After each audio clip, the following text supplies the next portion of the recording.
Isang sampal ng katotohanan ang sumalubong sa kanyang pag-uwi. Imbes na luha ng galak, mga kamay na puro sugat at isang amoy-amag na bodega ang inabutan ni Teresa. Wala na kayong pakinabang, ang walang awang panunumbat ng sariling kadugo habang itinatapon sa putikan ang kanilang pagkain. Sapat na ang 10 taong pananahimik. Panahon na para maningil. Handa na ba silang makilala ang bagong Teresa na babasag sa kanilang kasakiman? Mga palamunin, kung hindi dahil sa akin, matagal na kayong kinain ng uod. Wala na ngang silbi ang anak ninyong tagahugas ng plato sa abroad. Pati ba naman kayo pabigat pa sa buhay ko? Ang matinis at malupit na boses na yon ay sumalpok sa dibdib ni Teresa na parang isang malamig na patalim. Nakatayo siya sa likuran ng matandang puno ng mangga. Mahigpit ang hawak sa kanyang murang shoulder bag na naglalaman ng tiket sa loto na nagkakahalaga ng milyon-milyong piso. Iyon sana ang tiket nila patungo sa maginhawang buhay. Ngunit nang sundan ng kanyang mga mata, ang pinanggagalingan ng boses, tila huminto ang pag-ikot ng mundo. Wala na ang maliit at pamilyar nilang bahay na gawa sa kahoy. Sa halip, isang nakasisilaw na mansyong bato ang nakatayo roon. At sa gilid ng nagtataasang pader nito, sa harap ng isang luma at nabubulok na bodega ng kopra, nakita niya ang kanyang ama. Nanginginig ang mga balikat ni Mang Carlos, ang kanyang mga kamay na puno ng malalalim na hiwa, at kalyo ay nakasawsaw sa maitim na putikan. Pilit na pinupulot ang ilang piraso ng nilagang kamote na sinadyang itapon doon. Sa hindi kalayuan, nakita niya ang kanyang inang si Aling Lourdes. Mabilis na ginamit ng matanda ang laylayan ng kanyang kupas na daster upang takpan ng isang maliit na mangkok na naglalaman ng panis at namumuong kanin. Tila takot na may makakita sa kanilang kahabag-habag na kalagayan. Hindi makahinga si Teresa. Nakadama siya ng matinding paninikip sa kanyang lalamunan na waribang pilit siyang pinapalunok ng bubog. Ang mga tuhod niya ay nanlambot. Halos bumigay sa ilalim ng kanyang timbang. Ang bag na hawak niya, na naglalaman ng katuparan ng lahat ng kanilang mga pangarap, ay biglang nawalan ng halaga. Ano ang silbi ng kayamanan kung ang mga taong pinag-alayan niya ng kanyang buhay ay itinuturing na parang mga asong nag-aagawan sa tira-tirang pagkain?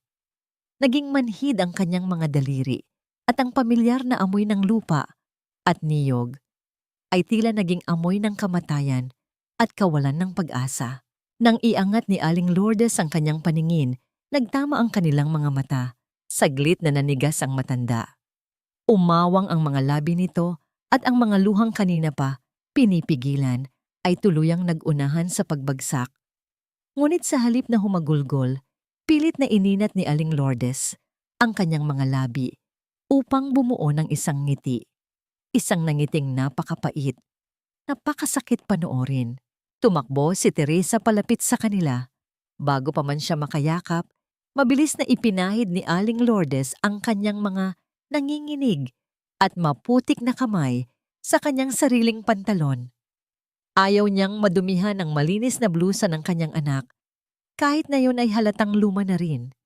Ang simpleng galaw na yon ay tuluyang nagpaguho sa katatagan ni Teresa. Lumuhod siya sa putikan at niyakap ng mahigpit ang kanyang ina, kasunod ang pagyakap sa kanyang ama, na ngayon ay umiiyak na rin ng walang tunog. Naramdaman ni Teresa ang magaspang at sugatang palad ni Mang Carlos, na marahang humahagod sa kanyang buhok. Ang bawat daplis ng kalyo ng kanyang ama ay nagsisilbing latigo sa kanyang konsensya. Anak, nandito ka na. Bakit hindi ka nagpasabi? Pilit na pinapasigla ni Aling Lourdes ang kanyang boses. Mabilis nitong itinulak palikod ang mangkok ng panis na kanin gamit ang paa. Huwag kang mag-alala sa amin. Busog pa kami. Nagpapahangin lang kami rito ng tatay mo sa labas dahil maganda ang sikat ng araw. Ang mga kasinungalingang iyon na binibigkas dahil sa labis na pagmamahal ay mas masakit pa kaysa sa panlalait na narinig niya kanina. Pilit na kinagat ni Teresa ang kanyang ibabang labi hanggang sa malalasahan niya ang sarili niyang dugo. Hindi siya pwedeng magwala. Hindi siya pwedeng sumigaw. Mula sa kinatatayuan nila, natanaw ni Teresa ang pagdating ng isang mamahaling sasakyan sa tapat ng malaking mansyon. Lumabas mula roon ang mga tauhan na maingat na nagbubuhat ng mga naglalakihang maleta na may tatak ng mga kilalang designer sa ibang bansa. Pumasok sila sa loob kung saan naghihintay ang mapagmataas na si Doña Carmen. Kung ilalabas niya ngayon ang kanyang pera, alam niyang palalayasin lang sila ni Doña Carmen at tuluyang aagawin ang natitirang piraso ng lupang kinatitirikan ng kanilang dignidad. Hindi lang pera ang ninakaw sa kanyang mga magulang. Ninakaw ang kanilang dangal, ang kanilang boses, at ang kanilang karapatang mabuhay bilang tao. Unti-unting lumuwag ang yakap ni Teresa. May isang malamig at madilim na determinasyon ang bumalot sa kanyang buong pagkatao. Tumayo siya at naglakad pabalik sa likod ng malaking puno ng mangga. Binuksan niya ang kanyang bag. Kinuha niya ang itim na card ng bangko na naglalaman ng milyon-milyon at ang katibayan ng kanyang pagkapanalo. Gamit ang kanyang mga walang awang kamay, humukay siya ng isang maliit na butas sa ilalim ng lupa at ibinaon ang lahat ng katibayan ng kanyang yaman. Tinabunan niya ito ng lupa at tinapakan ng madiin. Pagkatapos, hinawakan niya ang laylayan ng kanyang blusa at walang pag-aalinlangang pinunit ito. Kumuha siya ng kaunting putik at ipinahid iyon sa kanyang pisngi at mga braso. Hinayaan niyang magulo ang kanyang buhok. Ibinaon niya ang nagtagumpay na si Teresa at hinayaan niyang lumabas ang isang talunan, kaawa-awa, at nawalan ng pag-asang biktima ng dayuhang lupain. Kailangan niyang maging pinakamababang uri ng alipin sa paningin ng kanyang tiyahin upang makapasok sa pugad ng ahas. Habang pinagmamasdan niya ang sariling anino, na unti-unting nilalamon ng dilim mula sa naglalakihang pader ng mansyon, isang mabigat na buntong hininga ang kumawala sa kanyang mga labi. Kung ang sariling kadugo ang naging berdugo ng iyong pamilya, hanggang saan ang kaya mong isugal upang mabawi ang kanilang nawalang dignidad? Mabigat ang bawat hakbang ni Teresa habang tinatahak niya ang makinis na sementadong daan patungo sa pintuan ng malaking mansyon. Ang kanyang mga paa, na nakasuot ng pudpod na sapatos, ay tila nag-iwan ng bahid ng dumi sa perpektong paligid na yon. Sinadya niyang guluhin palalo ang kanyang buhok at hinayaan ng alikabok na manatili sa kanyang mukha. Nang bumukas, ang matataas na pinto ang gawa. Sa mamahaling kahoy, bumulaga sa kanya ang nakasisilaw na liwanag ng isang malaking chandelier at ang malamig na hangin mula sa aircon na tila nanunukso sa kanyang kaawa-awang kalagayan. Sa gitna ng maluwang na sala, nakaupo si Doña Carmen sa isang velvet na sofa. Hawak nito ang isang baso ng mamahaling wine. Tinitingnan si Teresa mula ulo hanggang paa nang may matinding pandidiri at pagkutya sa kanyang mga mata. Pilit na pinatulo ni Teresa ang mga luhang kanina pa niya inihanda. Lumapit siya, nakayuko ang ulo at nagsalita sa panginginig na boses. Sinabi niya ang kasinungalingang magbubukas ng pinto sa kanyang paghihiganti. Na-scam siya sa Doha. Kinuha ng kanyang amo ang kanyang pasaporte.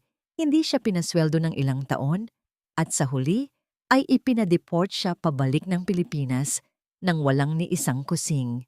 Isang nakakainsultong halakhak ang umalingaw-ngaw sa buong sala.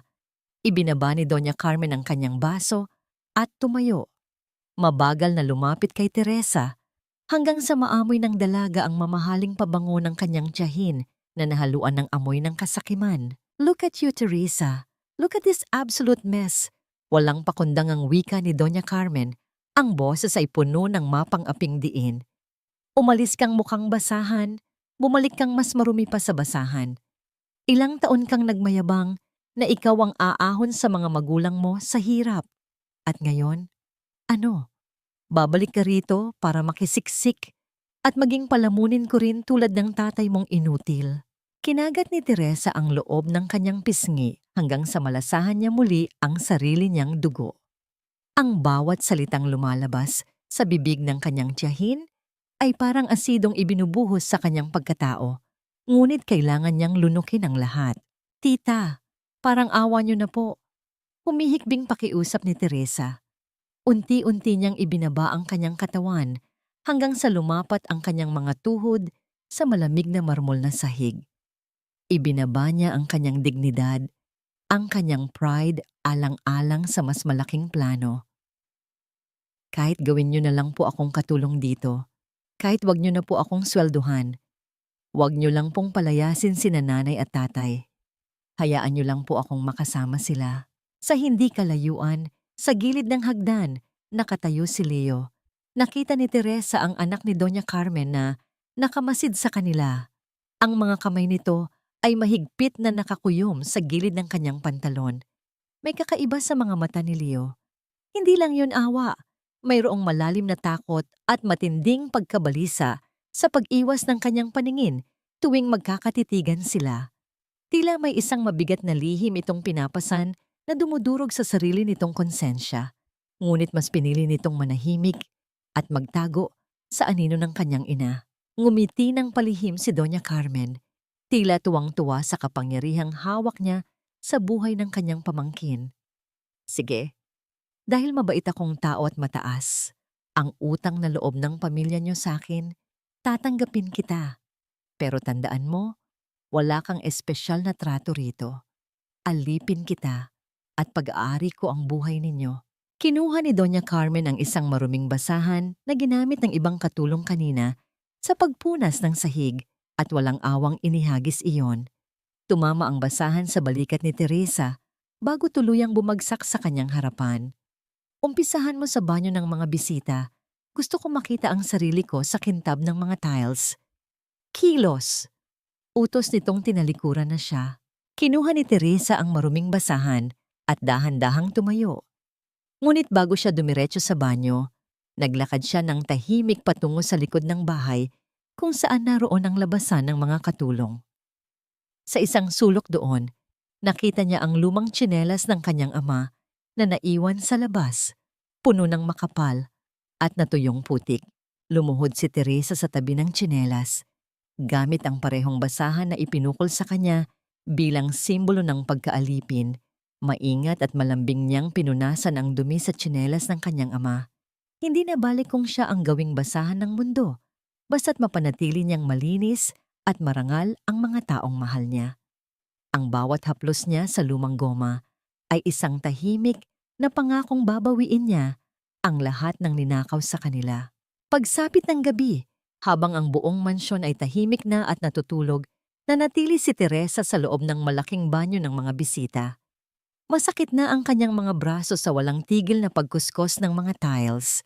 Habang nililinis niya ang pinakasulok ng cabinet sa ilalim ng lababo, sumabit ang kanyang daliri sa isang nakaipit na piraso ng papel na tila sinadyang itago roon ng madalian at nakalimutan ng kunin. Hinila niya ito. Isa itong resibo ng malaking wire transfer na nagkakahalaga ng milyon-milyong piso na ginawa 5 taon na ang nakalilipas. Ngunit ang nagpatigil sa pagtibok ng kanyang puso ay hindi ang halaga, kundi ang pangalan ng tumanggap.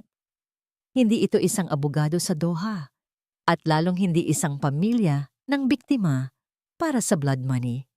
Ang pera ay dumiretso sa personal na bank account ng isang matataas na opisyal ng embahada na nag-asikaso ng kanyang mga papeles noon. Napakuyom ang kamay ni Teresa. Lukot na lukot ang papel sa kanyang palad. Kung ang pera ay hindi napunta sa pagliligtas ng kanyang buhay, tulad ng ipinangalandakan ni Doña Carmen sa buong baryo, saan nanggaling ang pekeng dokumentong nagpapatunay na nahatulan siya ng kamatayan?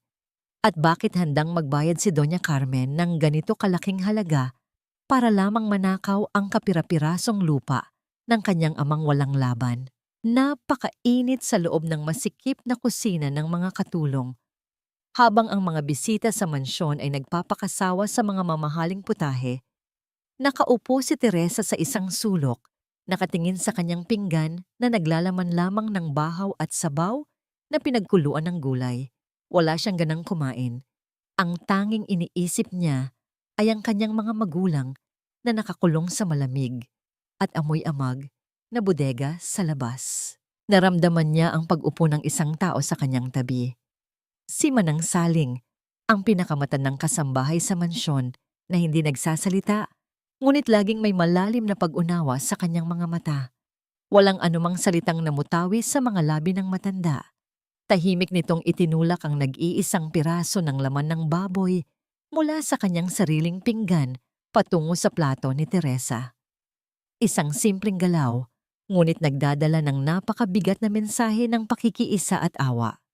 Tiningnan ni Teresa ang matanda nang may namumuong luha ng pasasalamat sa kanyang mga mata. Tinanggap ang biyaya, hindi para sa kanyang sarili, kundi para sa planong tumatakbo sa kanyang isipan.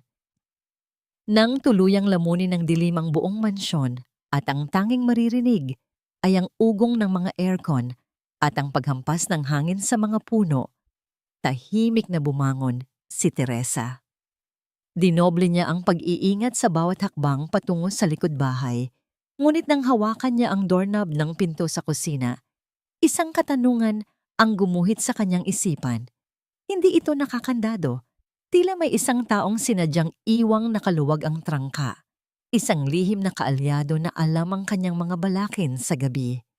Wala siyang oras upang mag-isip kung sino iyon. Mabilis siyang lumabas at nagtago sa anino ng mga halaman. Mula sa ilalim ng kanyang suot na apron, inilabas niya ang isang makabago at mamahaling telepono, isang kagamitang malayo sa kanyang kaawa-awang hitsura. Gamit ang kanyang pribadong linya, mabilis siyang nag-utos sa kanyang personal na assistant sa Maynila na ipa-deliver ang pinakamasarap at pinakamasustansyang pagkain mula sa isang sikat na restaurant sa bayan nang walang anumang pangalan at walang anumang ingay. Makalipas ang isang oras, dala-dala ni Teresa ang isang malaking itim na plastic bag patungo sa madilim na bodega ng kopra. Maingat niyang ginising ang kanyang mga magulang na nakahiga lamang sa mga nipis na karton at lumang kumot. Sa liwanag ng isang aandap-andap na kandila, binuksan niya ang mga lalagyan. Agad na nilabanan ng amoy ng mainit na sabaw, malambot na nilagang baka, at sariwang isda ang masangsang na amoy ng nabubulok na niyog. Nanlaki ang mga mata ni Mang Carlos at Aling Lourdes. Matagal na silang hindi nakakakita ng ganitong klaseng pagkain. Marahil ay hindi pa nangyayari sa buong buhay nila. Nanginginig ang mga kamay ni Aling Lourdes habang sinusubuan ng kanyang sarili. Ang bawat pagnguya ay may kasamang pagtulo ng luha na sumasama sa mainit na sabaw. Walang tigil ang pag-agos ng luha ni Teresa habang pinagmamasdan silang kumain. Sa kabila ng bilyon-bilyong pisong nasa kanyang pangalan, ito pa lamang ang pinakamalaking tagumpay na naramdaman niya, ang mabusog ang kanyang mga magulang. Ngunit sa gitna ng kanilang munting salulo-salo, napansin ni Teresa na huminto sa pagkain ng kanyang ama. Kinuha ni Mang Carlos ang pinakamalaki at pinakamalambot na hiwa ng karne ng baka mula sa kanyang pinggan. Gamit ang kanyang magaspang na mga daliri, maingat niya itong binalot sa isang maliit na piraso ng foil na nakuha niya mula sa balot ng pagkain at itinago sa gilid ng kanyang lukot na damit. Tumingala ang matanda kay Teresa. Ang mga mata ay puno ng walang hanggang pag-ibig. Iuuwi ko ito para sa pananghalian mo bukas, anak. Kailangan mo ng lakas sa pagtatrabaho sa loob ng malaking bahay. Bulong nito, gumuho ang mundo ni Teresa. Ang kanyang ama, na maraming araw nang nagtitiis sa gutom, ay mas pinili pang itabi ang pinakamasarap na bahagi ng kanyang pagkain para sa anak na inaakala niyang naghihirap din. Kinagat ni Teresa ang kanyang palad upang pigilan ang isang malakas na hagulgol na nais kumawala sa kanyang dibdib.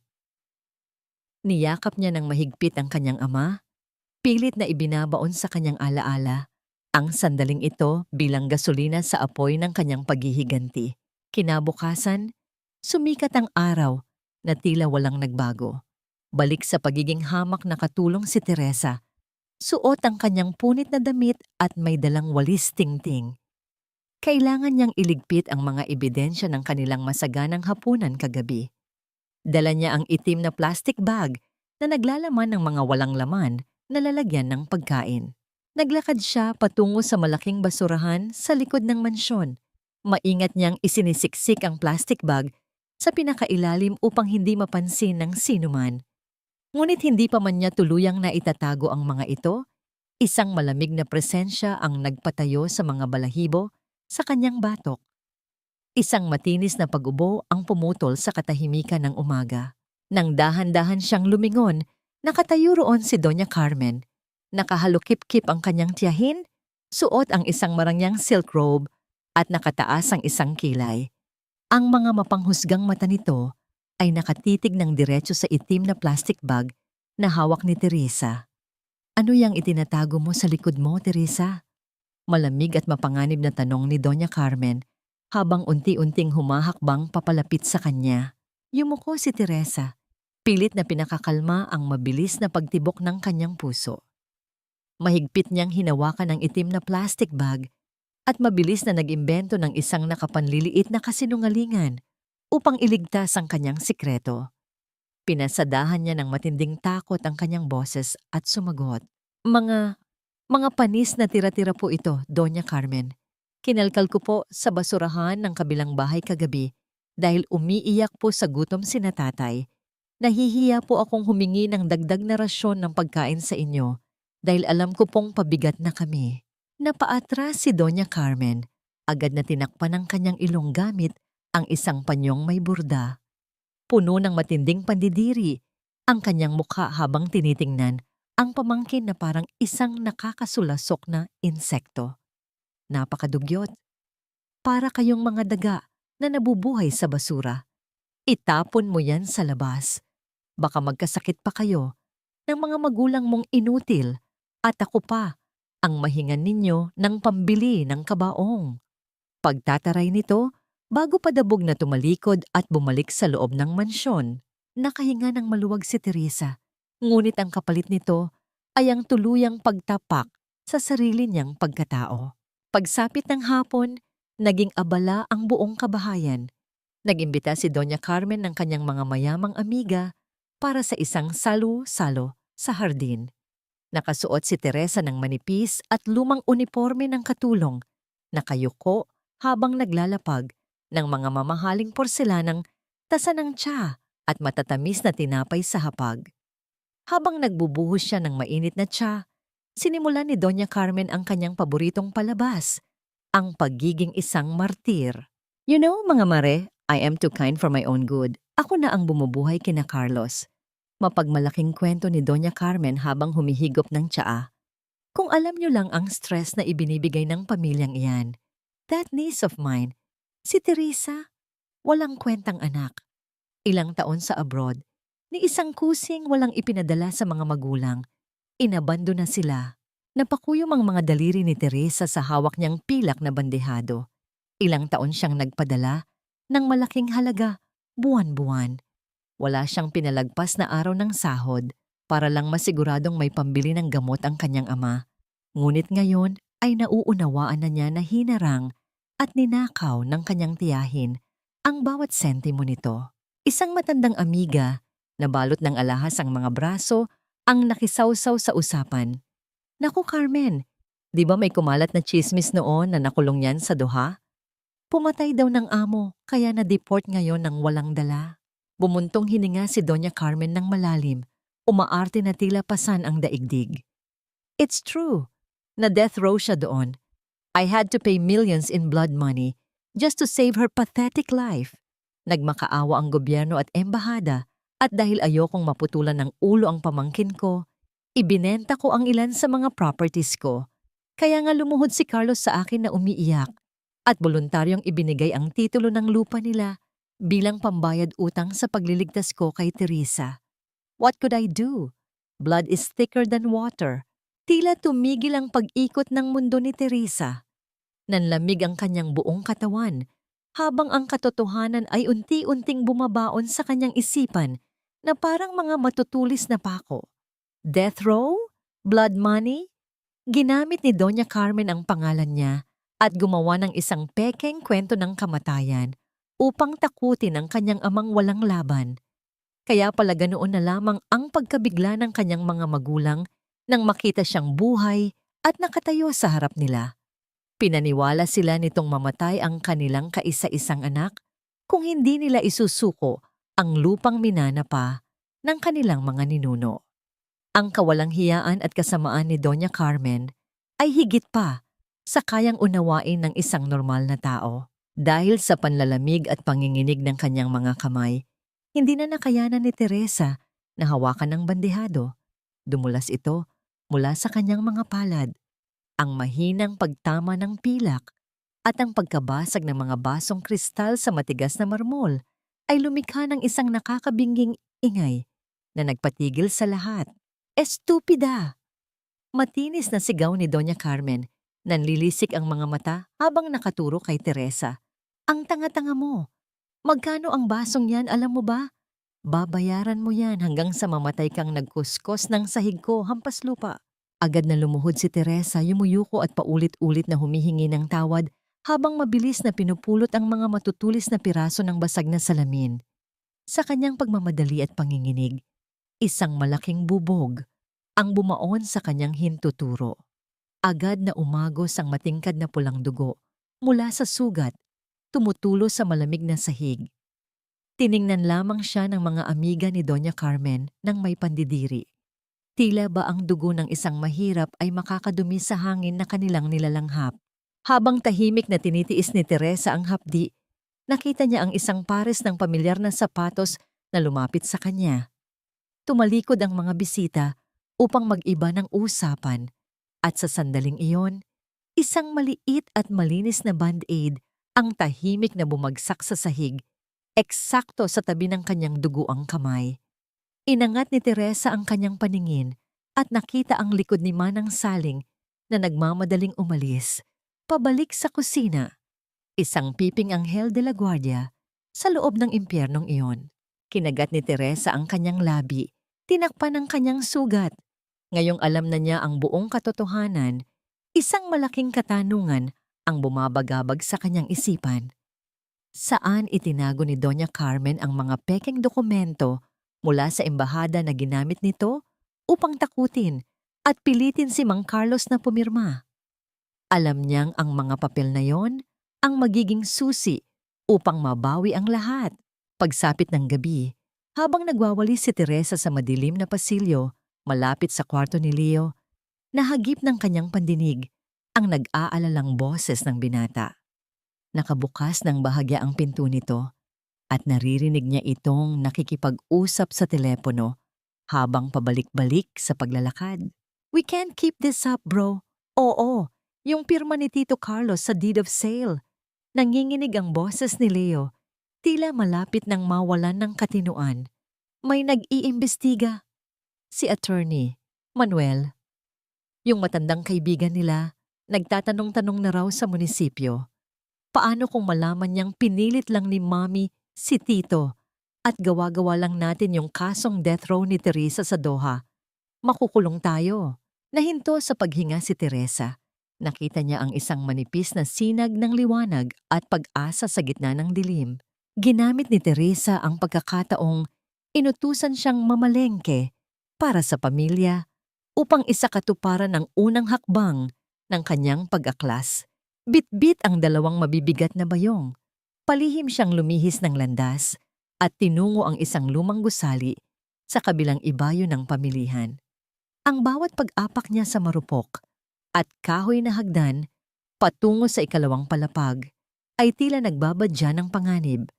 Ngunit mas matimbang ang uhaw niya sa katotohanan. Sa loob ng isang masikip at maalikabok na opisina, bumungad sa kanya ang figura ng isang matandang lalaking napapaligiran ng mga nagtataasang tambak ng mga papeles at libro ng batas. Nang iangat ni Attorney Manuel ang kanyang paningin mula sa binabasang dokumento, tila tumigil ang oras. Nakilala agad ng matandang abogado ang mga mata ng dalaga sa kabila ng dumi sa muka at gusgusin nitong pananamit. Ibinaba ni Manuel ang kanyang salamin at mabilis na tumayo upang isara ang pinto ng kanyang opisina. Malalim ang buntong hiningang pinakawalan ng matanda habang nakatitig sa anak ng kanyang matalik na kaibigan. Ikinuwento ni Teresa ang lahat, ang kanyang pagkapanalo sa loto, ang lihim na pag-uwi, At ang nakakapanindig balahibong panlilinlang ni Doña Carmen na narinig niya mismo mula sa bibig nito.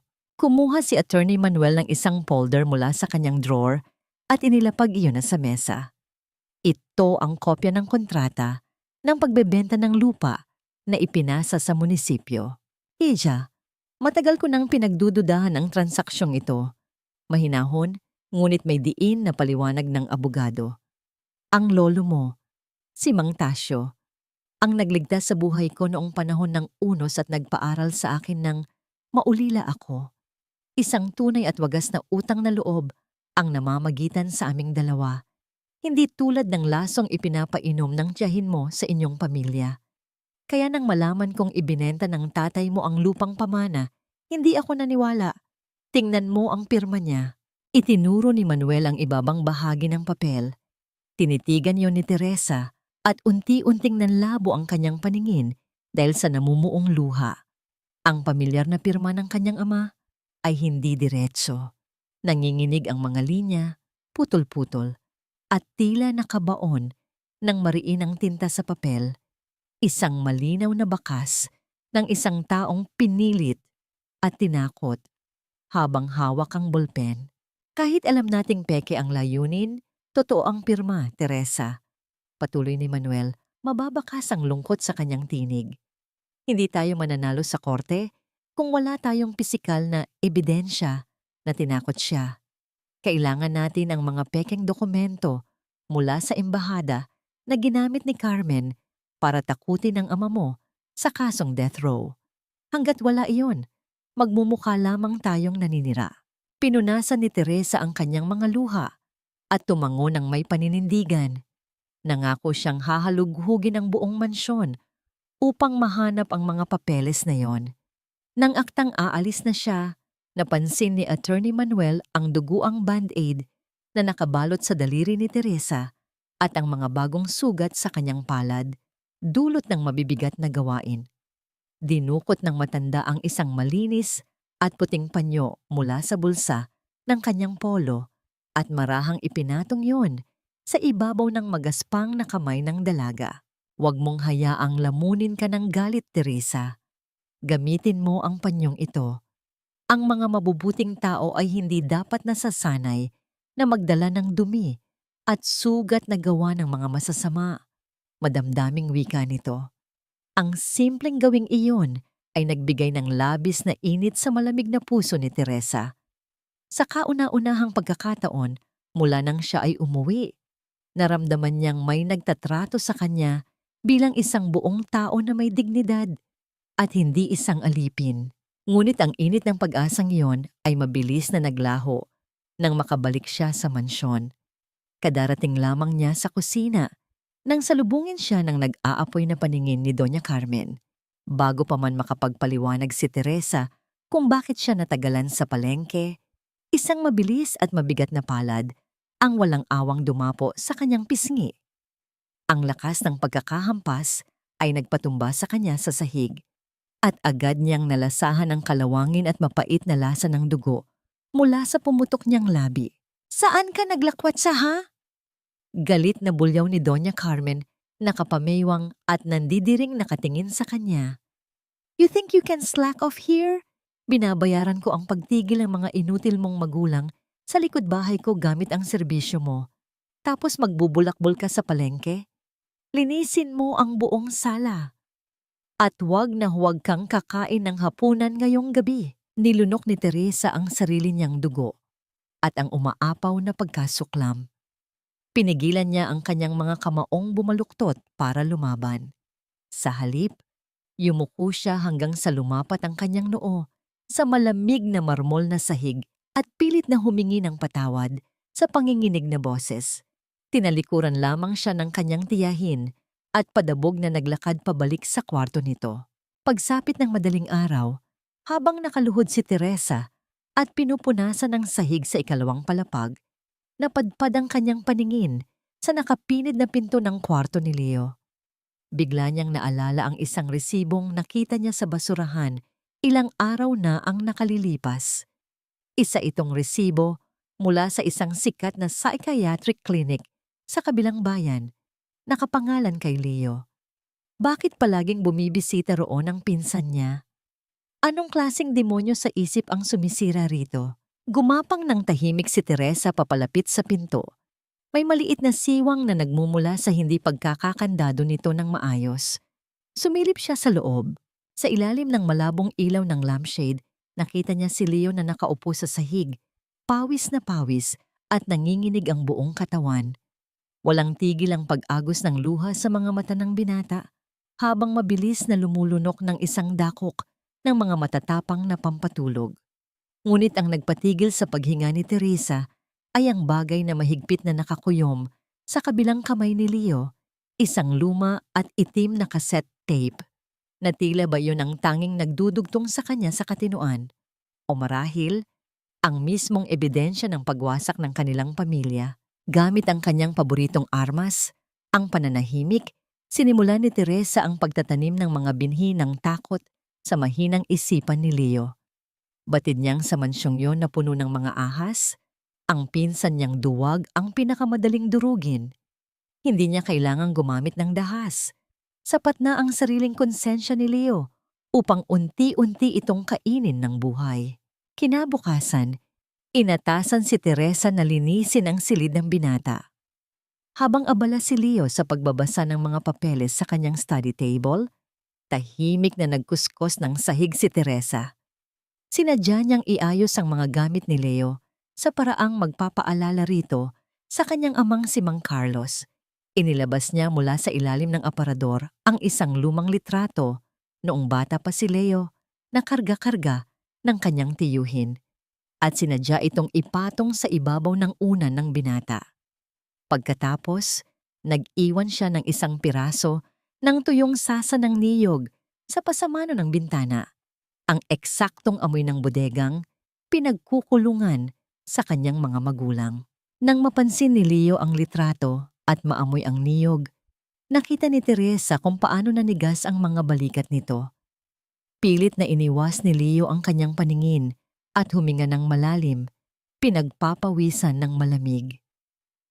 Sinamantala ni Teresa ang pagkakataon, habang pinupunasan niya ang salamin ng aparador at nakatalikod sa binata. Sinadya niyang magsalita sa isang mahina at malungkot na boses, tila kinakausap lamang ang kanyang sarili, ngunit sapat ang lakas upang marinig ni Leo. Kawawa naman si tatay. Malalim na buntong hininga ni Teresa. Masyadong malamig ang sahig sa bodega kagabi. Umuubo na siya ng dugo. Sabi niya sa akin, may mga kasalanan daw na kahit ibaon sa lupa, pilit na uusbong para maningil. Kasi ang batas daw ng Diyos, hindi nababayaran ng pera. Isang malakas na pagbagsak ng libro ang umalingaw-ngaw sa silid. Nabitawan ni Leo ang hawak niyang babasahin, namumutla at nanginginig ang kanyang mga labi habang nakatitig sa likod ni Teresa. Hindi siya nakapagsalita, tila may malaking nakabara sa kanyang lalamunan. Tahimik na lumabas ng kwarto si Teresa, iniiwan ang binata na lunod sa sariling bangungot. Ang mga sumunod na araw ay naging kalbaryo para kay Leo. Hindi siya makatulog. Tuwing ipipikit niya ang kanyang mga mata, nakikita niya ang duguang mga paa ng kanyang tiyuhin at ang pekeng papeles na ginawa nila upang nakawin ang lupa nito. Umapaw ang lahat ng emosyong ito nang sumapit ang isang marangyang hapunan. Nakaupo si Doña Carmen sa kabisera ng mahabang hapagkainan, pino at mayabang na hinihiwa ang kanyang mamahaling steak. Sa kabilang dulo, nakayuko si Leo, pinaglalaruan lamang ang pagkain sa kanyang plato. Nakatayo si Teresa sa gilid, tahimik na nakaabang at naghihintay ng utos habang maingat na nagmamasid sa dalawa. Hindi na nakayanan ni Leo ang bigat na nakadagan sa kanyang dibdib. Binitiwan niya ang kanyang tinidor at tumingin sa kanyang ina. Ang mga mata ay namumula at puno ng takot.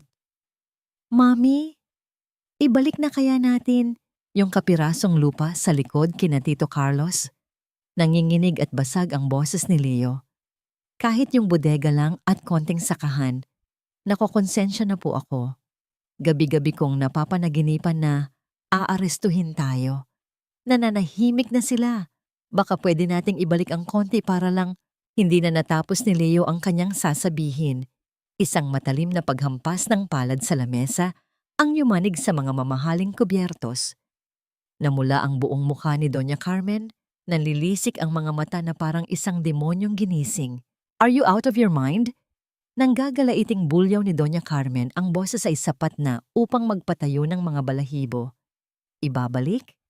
Matapos tayong magpakahirap na linlangin sila, matapos nating gumastos sa paggawa ng pekeng death row documents para lang pumirma ang inutil na, "Yon, ngayon ka aatras." Duwag! Wala kang kwentang anak.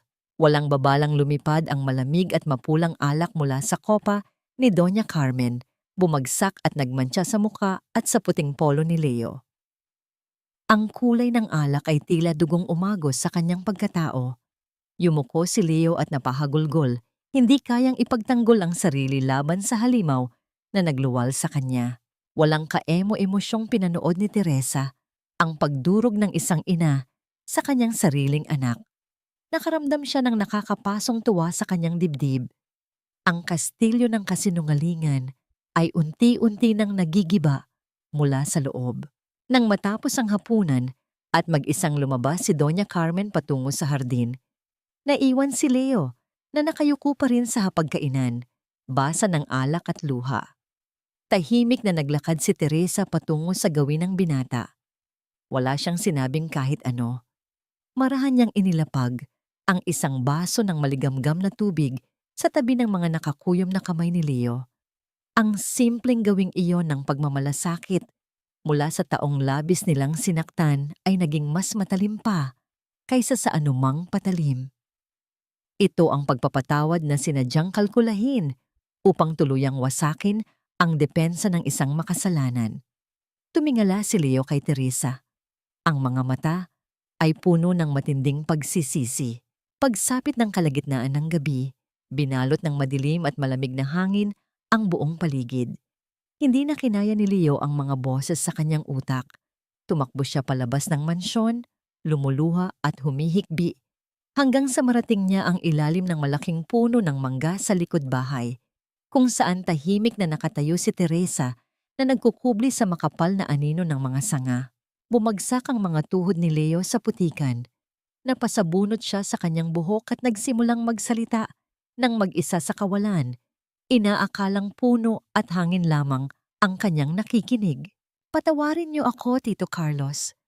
Patawarin mo ako, Teresa. Ako ang nagdala ng pekeng sulat galing sa embahada.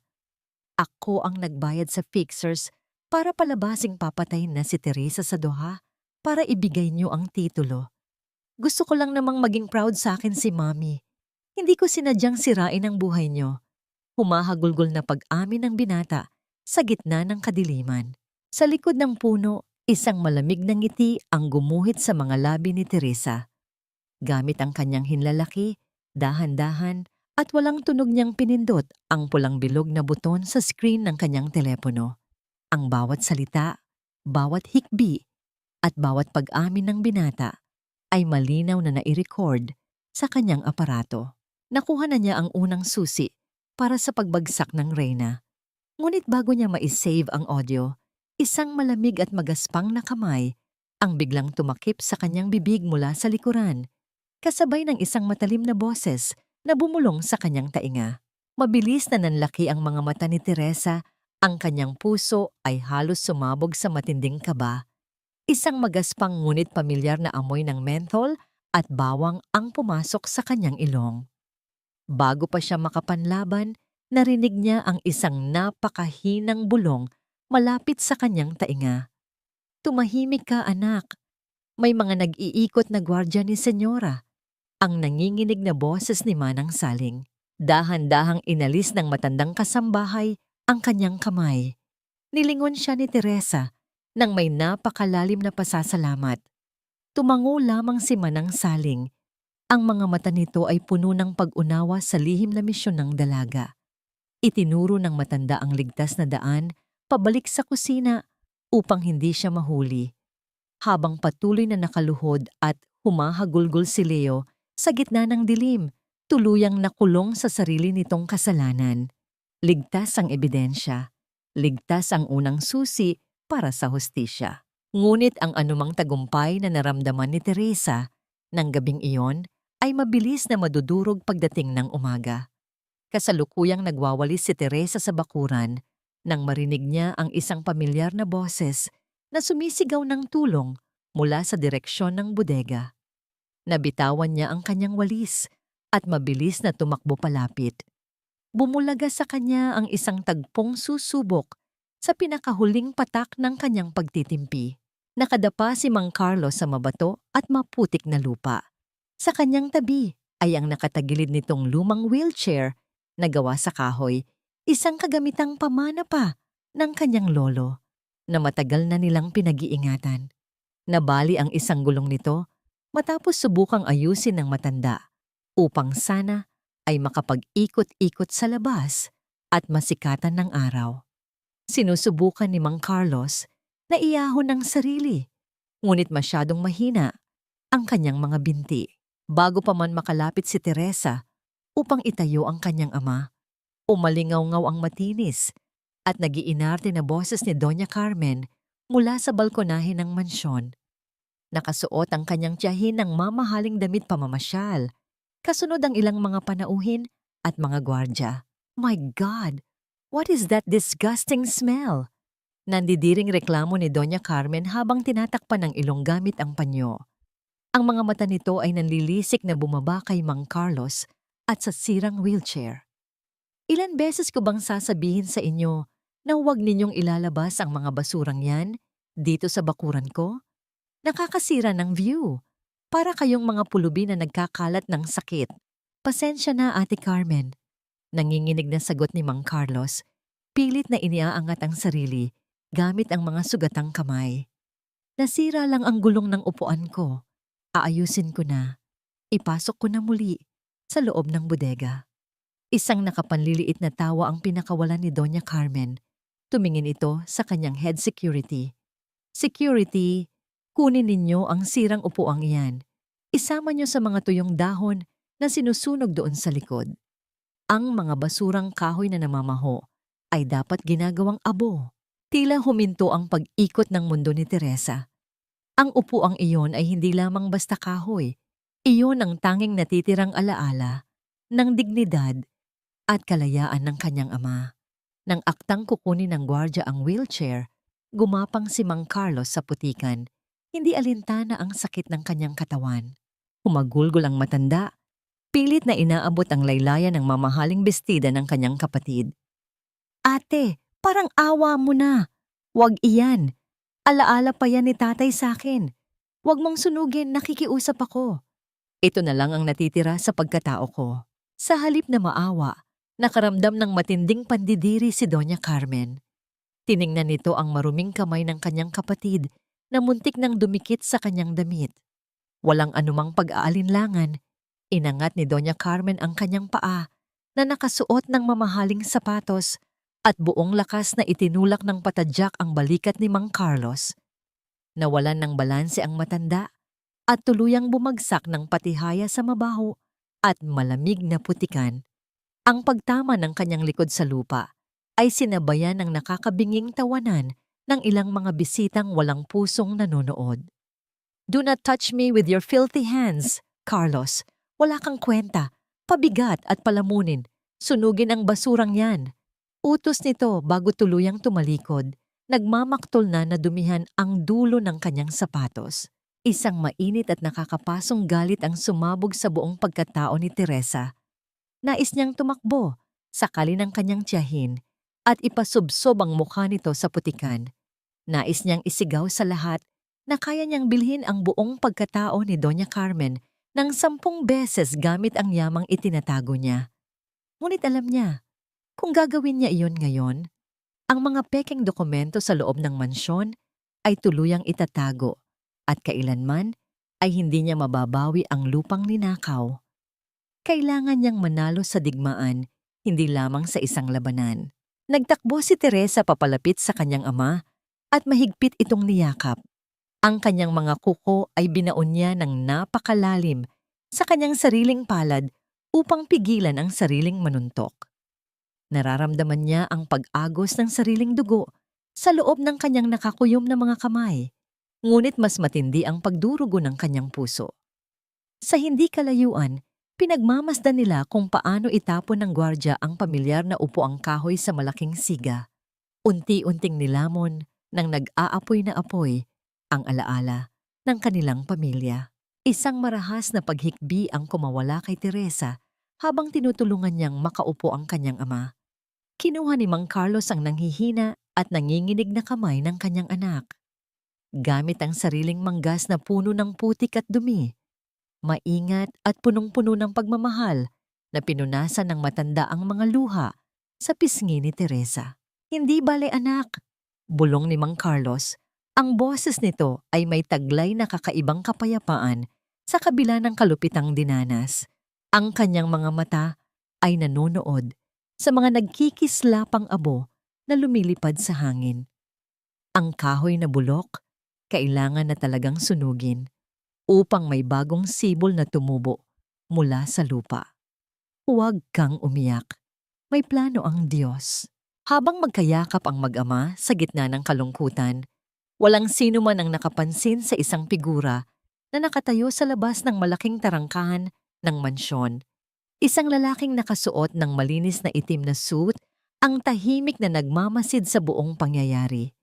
Wala itong emosyon sa mukha, ngunit seryoso itong nag-type ng ilang mensahe sa kanyang telepono, inayos ang kanyang salamin, at tahimik na naglakad palayo, pabalik sa kanyang sasakyan. Pagsapit ng gabi, matapos linisin ni Teresa ang mga sugat ng kanyang ama, at siguraduhing natutulog na ito, nagtungo siya sa pinakamadilim na bahagi ng hardin. Ang apoy sa sigaan kanina ay naging malamig at maitim na abo na lamang. Inilabas niya ang kanyang lihim na telepono. Wala nang puwang para sa awa. Kung apoy ang gusto ni Doña Carmen, bibigyan niya ito ng isang malaking sunog na tutupok sa lahat ng kayabangan nito.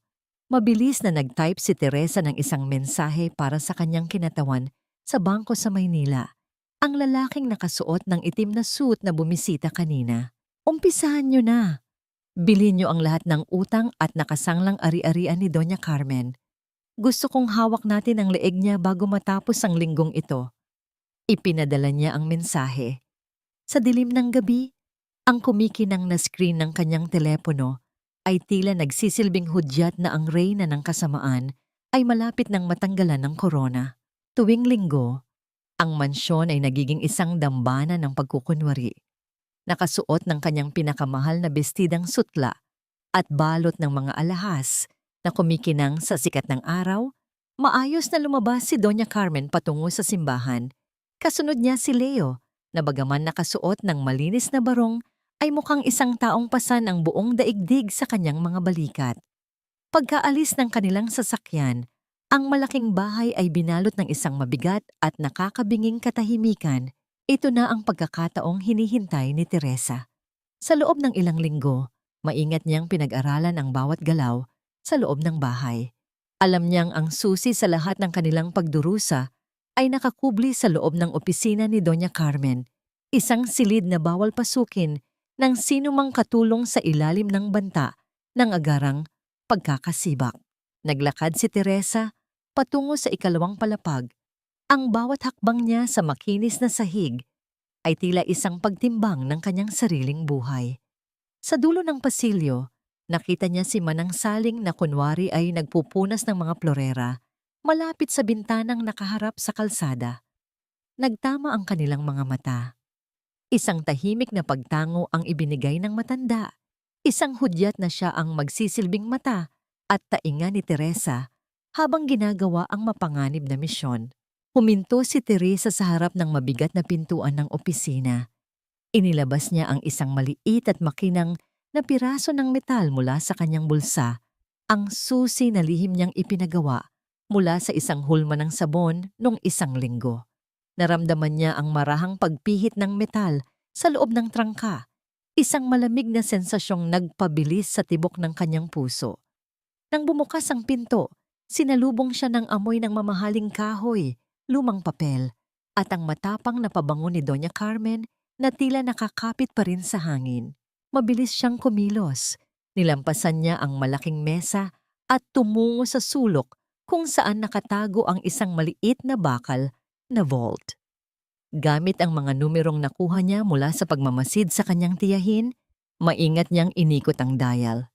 Sa bawat pagpihit, tila naririnig niya ang sariling dugo na humahampas sa kanyang mga pandinig. Nang bumukas ang vault, bumulaga sa kanya ang mga tumpok ng pera at mga dokumento, ngunit hindi ang ginto ang kanyang kailangan.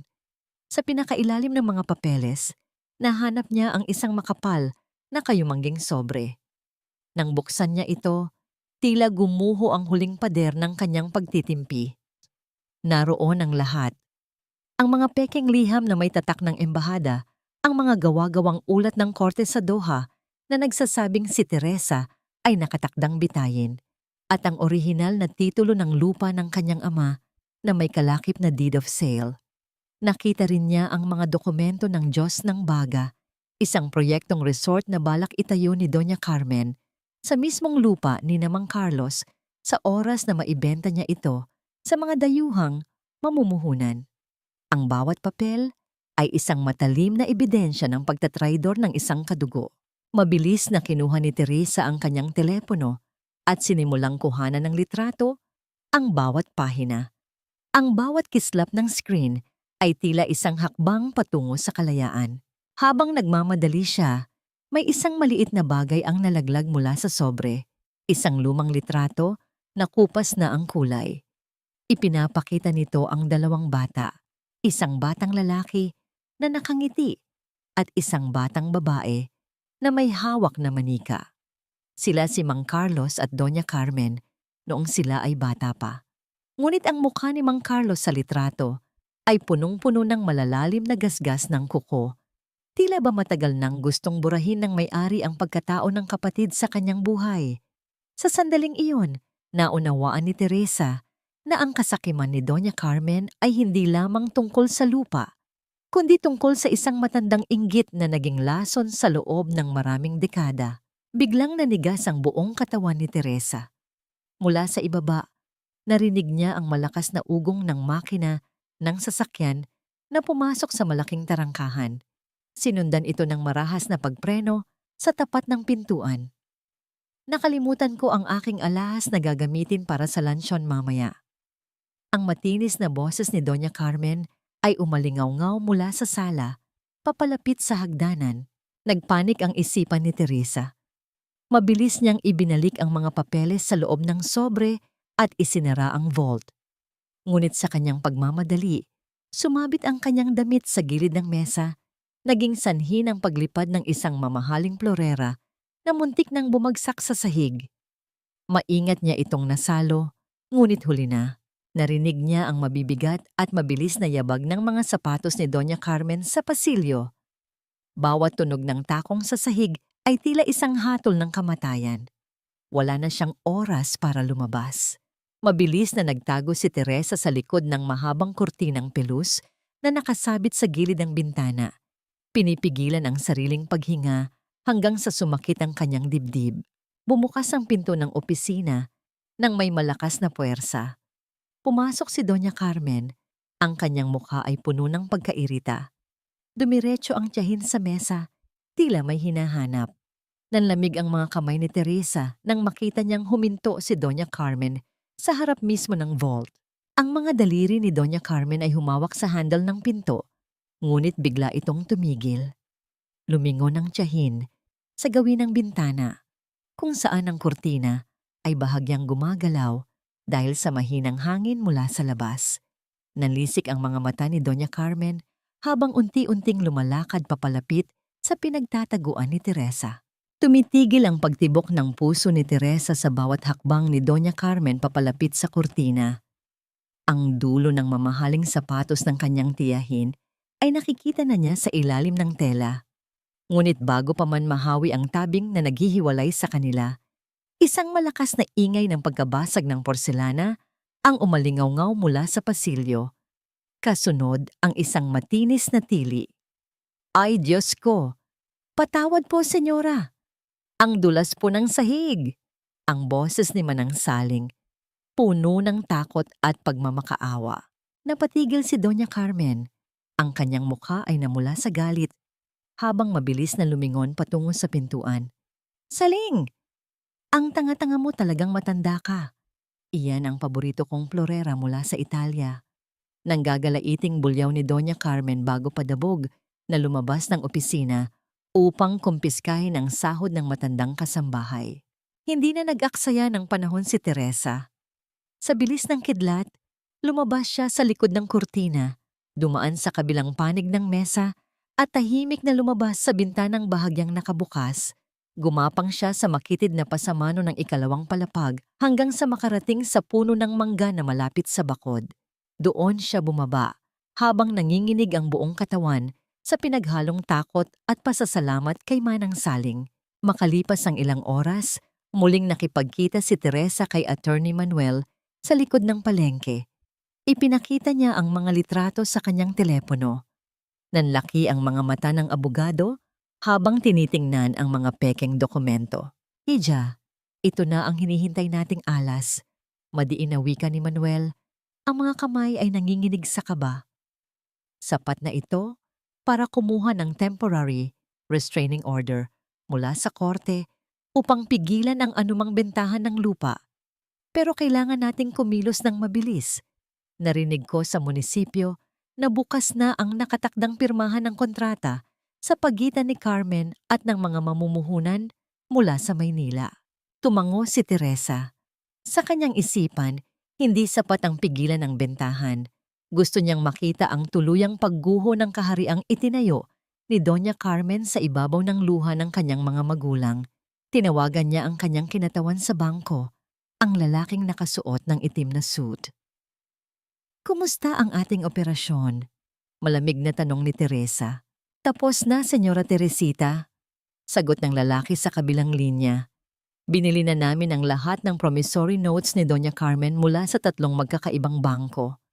Sa madaling salita, ikaw na ang pangunahing nagmamay-ari ng lahat ng kanyang mga utang.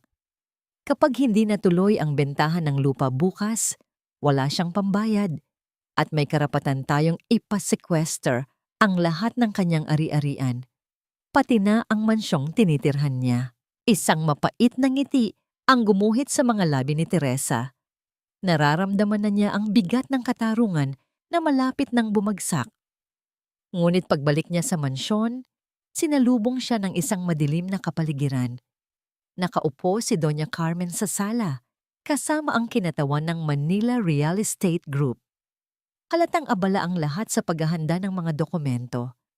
Napansin ni Doña Carmen ang pagpasok ni Teresa na may dalang mga balot ng gulay. Teresa, lumapit ka rito! Utos ni Doña Carmen. Ang boses ay puno ng kapangyarihan at paghamak. Lumapit si Teresa. Nakayuko ang ulo tulad ng dati. Ngunit sa pagkakataong ito, may isang kislap sa kanyang mga mata na hindi napigilang mapansin ng kanyang tiyahin. Isang kislap ng pag-asa at paninindigan na tila ba hindi na natatakot sa anumang banta. Bakit ganyan ka tumingin sa akin, ha? Biglang uminit ang ulo ni Doña Carmen. Isang mabilis na sampal ang dumapo sa pisngi ni Teresa. Ang lakas nito ay nagpadugo muli sa kanyang labi. You think you're special because you're back? You're nothing but a servant. At dahil ayokong may nangingialam, mamsi, sa mahalagang araw ko bukas, gwardya, ikulong ang babaeng ito sa bodega kasama ang mga magulang niyang inutil. Ipadlak ang pinto mula sa labas. Huwag niyo silang palalabasin hanggat hindi natatapos ang pirmahan ng kontrata bukas ng hapon. Kinaladkad ng mga gwardya si Teresa patungo sa bodega ng kopra. Sa dilim ng gabi, muli siyang itinapon sa loob ng amoy-amag na kwarto. Ang tunog ng pagkandadong bakal sa labas ay tila isang hatol ng pagkabilanggo. Niyakap ni Aling Lourdes ang kanyang duguang anak, umiiyak ng walang tunog. Si Mang Carlos naman ay nakatitig lamang sa pinto. Ang mga mata ay puno ng matinding sakit para sa kanyang anak. Ngunit sa halip na umiyak, hinawakan ni Teresa ang mga kamay ng kanyang mga magulang. Naitay, huwag na kayong umiyak, bulong ni Teresa. Ang boses ay puno ng determinasyon sa gitna ng kadiliman. Hayaan niyo silang ikulong tayo rito ngayon dahil bukas ang mga taong nagkulong sa atin ang siyang mawawalan ng tahanan. Sa labas ng bodega, ang buwan ay natatakpan ng makapal na ulap, tila nakikiramay sa katahimikan bago ang isang malaking unos na babago sa buhay ng pamilya Rivas habang buhay. Ang bawat tibok ng tambol sa labas ay tila isang malakas na sampal sa katahimikan ng loob ng bodega. Fiesta sa buong nayon, isang pagdiriwang na sadyang itinatapat ni Doña Carmen sa araw ng kanyang pinakamalaking tagumpay. Mula sa maliit na siwang ng pinto, naririnig ni Teresa ang hiyawan ng mga tao, ang masayang musika ng banda, at ang amoy ng litson na humahalo sa masangsang at nakakasuffocate na amoy ng nabubulok na niyog sa loob ng kanilang piitan. Ngunit ang mas matindi pang amoy na pumupuno sa ilong ni Teresa ay ang amoy ng lagnat. Nakahiga si Mang Carlos sa isang maruming karton, nanginginig ang buong katawan sa kabila ng tindi ng init sa loob ng bodega. Ang kanyang binti na nasugatan noong itulak siya sa putikan ay namamaga na ngayon at naglalabas ng nana. Ang bawat hininga ng kanyang ama ay mabigat, putol-putol, at puno ng pighati. Nay, kailangan nating mailabas si tatay rito, bulong ni Teresa habang pinupunasan ang noo ng ama gamit ang basang laylayan ng kanyang damit. Masyadong mataas ang lagnat niya. Hindi niya nakakayanin ang isa pang gabi rito. Humihikbi si Aling Lourdes habang hinihimas ang kamay ng asawa. Patawarin mo kami, Teresa. Dahil sa amin, nagdurusa ka ng ganito. Kung hindi lang sana kami naging mahina. Kung hindi lang sana kami naging tanga sa pananakot ng tiyahin mo. Hinawakan ni Teresa ng mahigpit ang nanginginig na kamay ng kanyang ina. Tumingin siya nang diretso sa mga mata nito. Ang kanyang sariling mga mata ay nagniningas sa isang klaseng apoy na mas matindi pa sa sikat ng araw sa labas. Nay, makinig kayo sa akin. Mariing wika ni Teresa, ang boses ay hindi nayayanig. Ito na ang huling araw na iiyak kayo dahil sa gutom at takot. Ito na ang huling araw na aapihin tayo sa sarili nating lupa. Simula bukas, ang mga luhang ito ay magiging alaala na lamang ng ating pagkapanalo. Pangako ko sa inyo, sa harap ng Diyos at sa harap ng lahat ng pagdurusa natin, ibabalik ko ang lahat ng nawala sa atin. Sa gitna ng kanilang pag-uusap, narinig nila ang isang matigas na bagay na tumatama sa bakal na kandado sa labas. Isang sunod-sunod na tunog ng metal na nagbabanggaan ang umalingaw-ngaw, kasabay ng malalakas na hiyawan ng mga tao sa labas na nagpapadaan ng parada ng ati-atihan. Ang ingay ng mga tambol ay nagsilbing tabing upang hindi marinig ng mga gwardya ang ginagawa sa labas ng pinto. Biglang bumukas ang pinto. Bumulaga sa kanila ang pawisang mukha ni Manang Saling. Hawak ang isang mabigat na piraso ng bakal. Ang kanyang mga kamay ay nanginginig, ngunit ang kanyang mga mata ay puno ng determinasyon. Bilis! Habang abala ang lahat sa panonood ng parada, sa harap ng mansyon, bulong ni Manang Saling. May sasakyang naghihintay sa likod ng bakod. Si Attorney Manuel ang nagpadala. Sa tulong ni Manang Saling, binuhat ni Teresa ang kanyang nanghihinang ama. Tahimik silang gumapang sa ilalim ng mga halaman, umiiwas sa liwanag ng mga bombilyang nakasabit sa hardin. Nang marating nila ang sasakyan, agad silang dinala sa isang maliit na klinika sa kabilang bayan kung saan naghihintay ang mga tauhan ni Attorney Manuel. Matapos masiguradong ligtas na ang kanyang mga magulang at nabigyan na ng kaukulang gamot ang kanyang ama, humarap si Teresa sa salamin ng banyo sa klinika. Kinuha niya ang isang itim na bag na sadyang iniwan doon para sa kanya. Inalis niya ang kanyang unipormeng puno ng dumi, putik, at amoy ng bodega. Isinuot ni Teresa ang isang eleganteng itim na bestida. Ang tela ay malambot at kumikinang sa ilalim ng ilaw. Inayos niya ang kanyang buhok, Naglagay ng kaunting kolorete sa mukha upang takpan ang mga pasa at isinuot ang isang pares ng simpleng gintong hikaw. Ang babaeng nakatingin sa kanya sa salamin ay hindi na ang hamak na katulong na nilalait-lait ni Doña Carmen. Siya na ngayon ang larawan ng isang babaeng handang bawiin ang kanyang kaharian. Bumalik si Teresa sa mansyon sa gitna ng rurok ng pagdiriwang. Lahat ng mahahalagang tao sa probinsya ay naroon.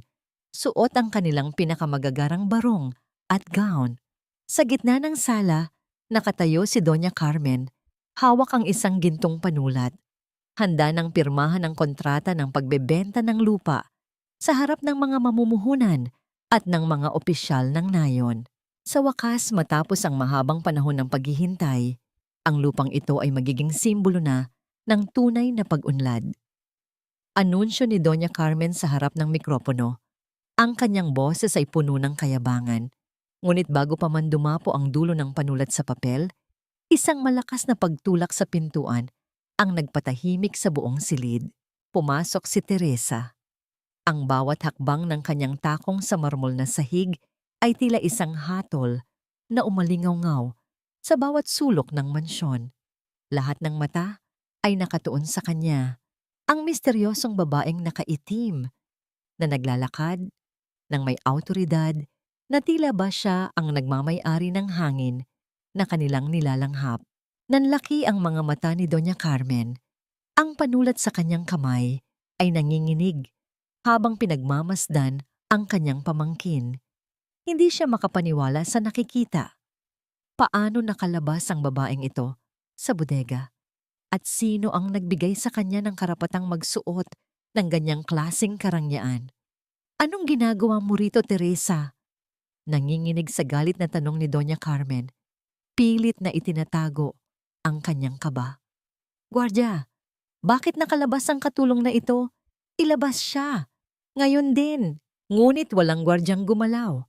Sa halip, lumapit si Attorney Manuel sa tabi ni Teresa. Hawak ang isang makapal na asul na folder.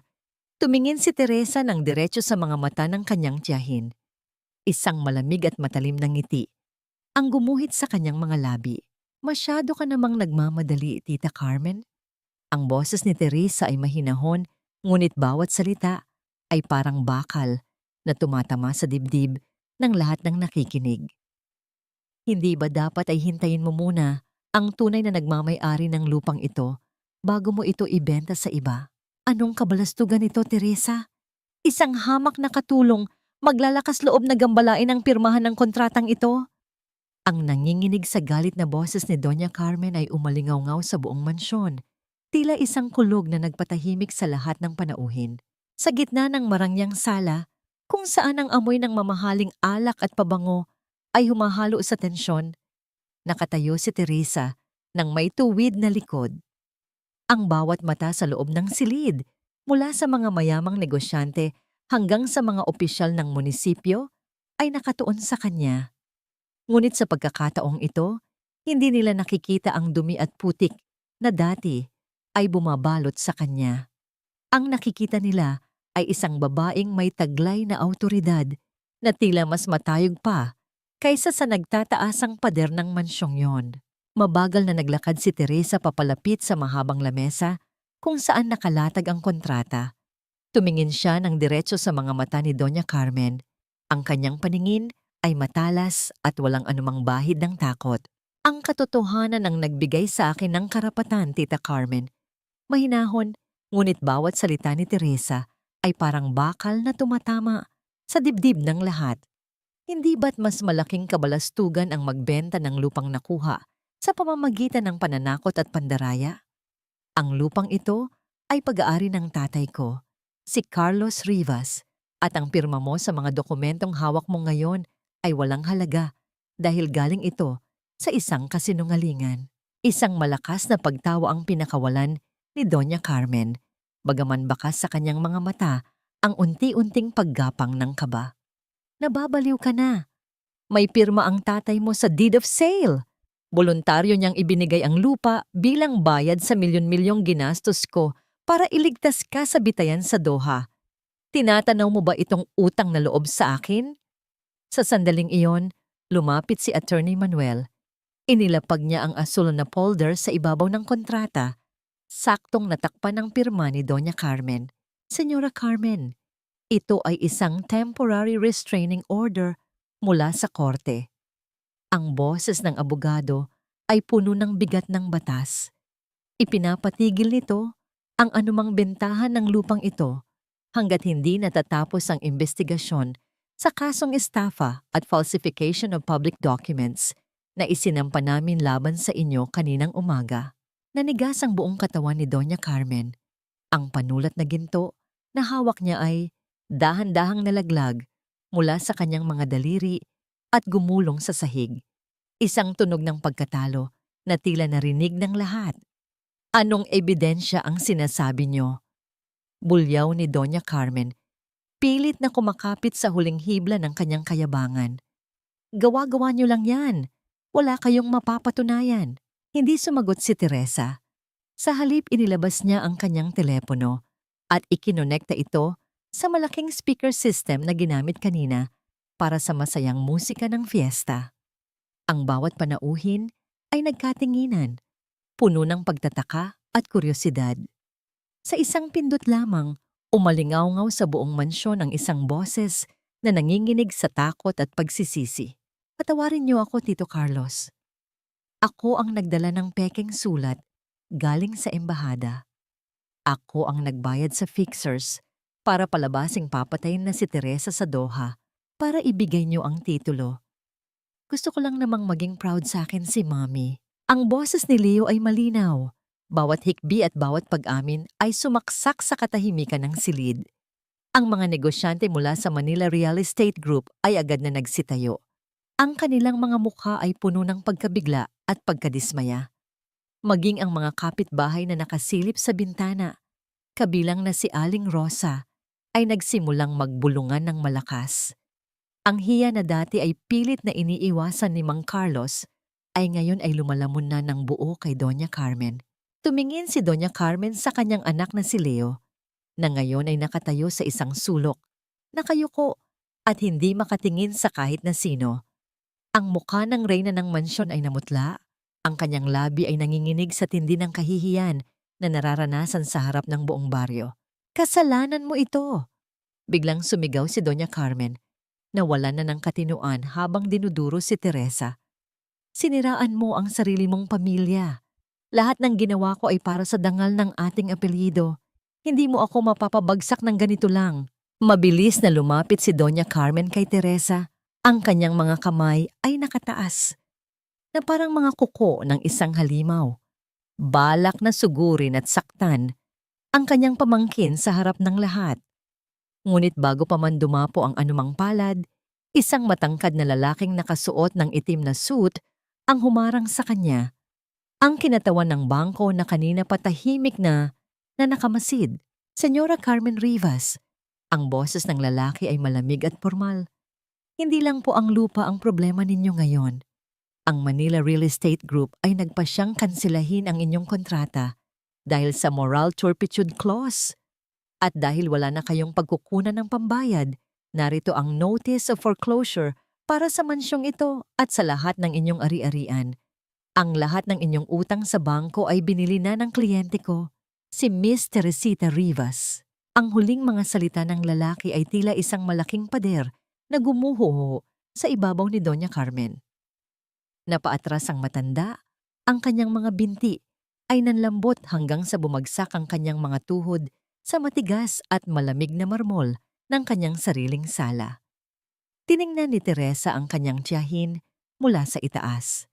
Wala siyang naramdamang tuwa, tanging isang malalim na pagod at ang katarungang matagal na nilang ipinagkait.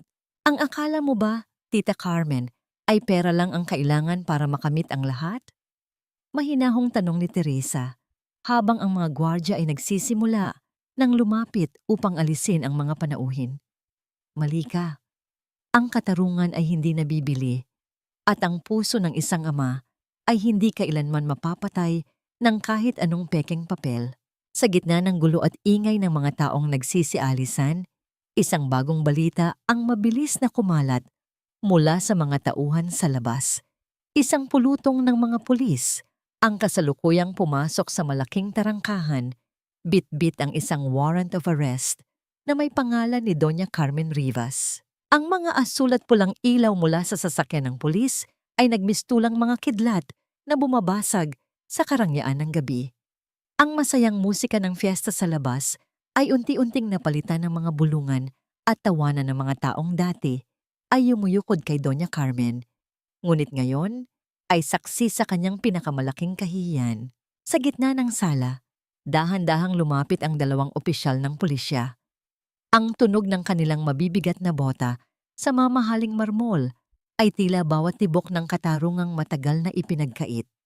Inilabas ng isa sa mga pulis ang isang piraso ng papel at ang bakal na magiging simbolo ng katapusan ng paghahari ni Doña Carmen. Senyora Carmen Rivas, inaaresto po kayo sa kasong falsification of public documents at malakihang estafa. Ang boses ng pulis ay malamig at walang kinikilingan. Nanigas ang buong katawan ni Doña Carmen. Ang kanyang mukha, na kanina lang ay puno ng kayabangan, ay ngayon ay parang isang tuyong dahon na hinipan ng hangin. Tumingin siya sa paligid, naghahanap ng kakampi, ngunit ang kanyang mga dating kaibigan ay abala sa pag-iwas ng tingin at pagbulong sa isa't isa. Ang hiya na dati ay armas niya laban sa mahihirap, ay ngayon ay parang lason na unti-unting pumapatay sa kanyang dangal sa harap ng buong nayon. Hindi niyo ako pwedeng galawin. Hindi niyo ba kilala kung sino ako? Nanggagalaiting sigaw ni Doña Carmen, bagaman ang kanyang boses ay pumipiyok na sa takot. Teresa, utos mo ba ito? Hayop ka. Pagkatapos ng lahat ng ginawa ko para sa pamilya niyo, ganito ang igaganti mo sa akin? Wala kang utang na loob. Nanatiling kalmado si Teresa. Ang kanyang mga mata ay walang anumang emosyon habang pinagmamasdan ang nagwawalang tiyahin. Lumapit siya ng bahagya, sapat na, upang marinig ni Doña Carmen ang bawat kataga. Ang utang na loob, Tita Carmen, ay ibinibigay sa mga taong may mabuting puso. Hindi ito bayad sa mga pekeng papeles na ginamit mo para takutin ang tatay ko.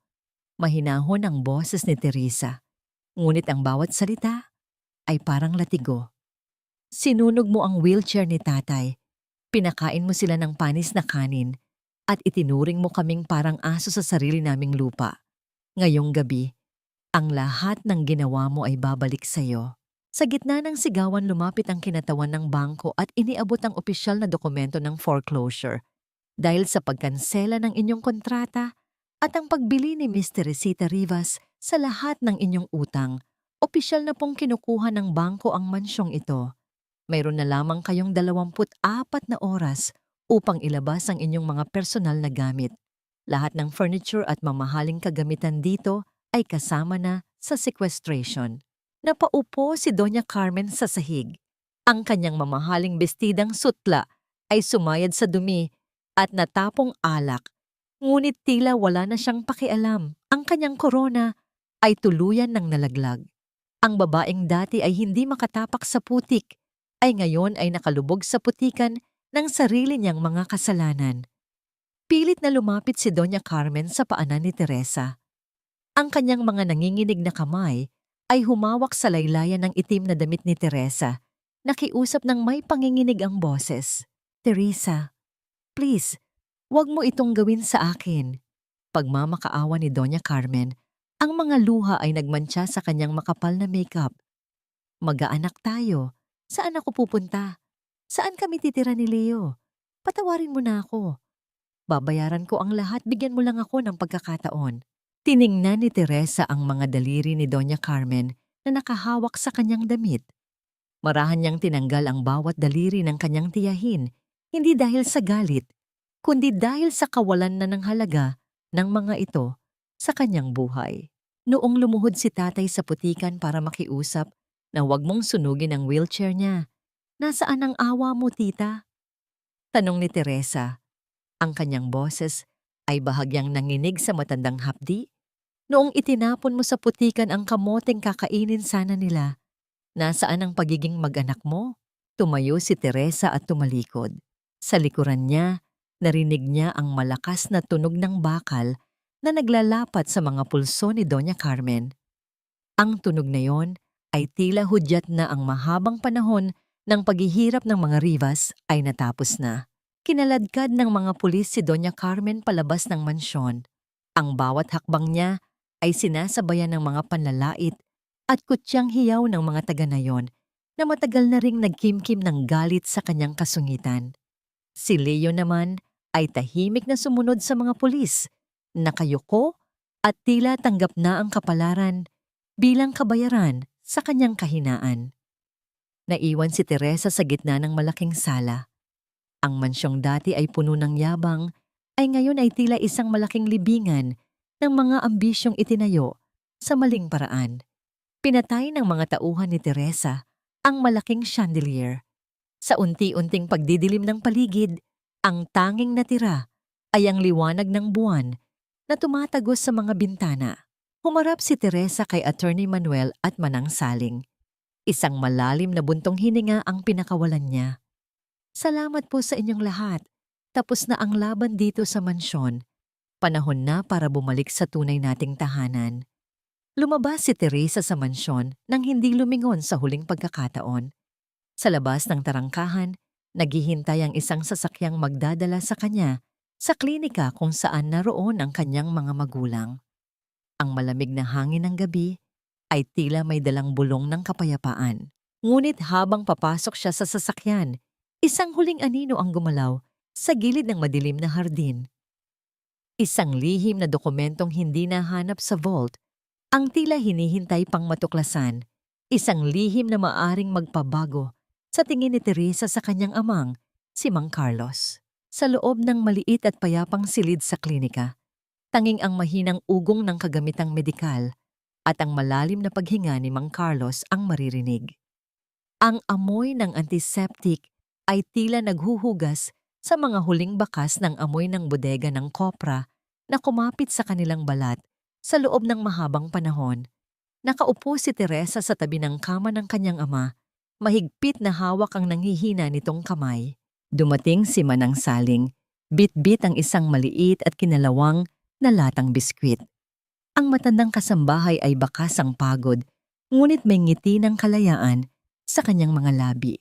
Lumapit siya kay Teresa at iniabot ang lata na tila ba isa itong banal na relikya.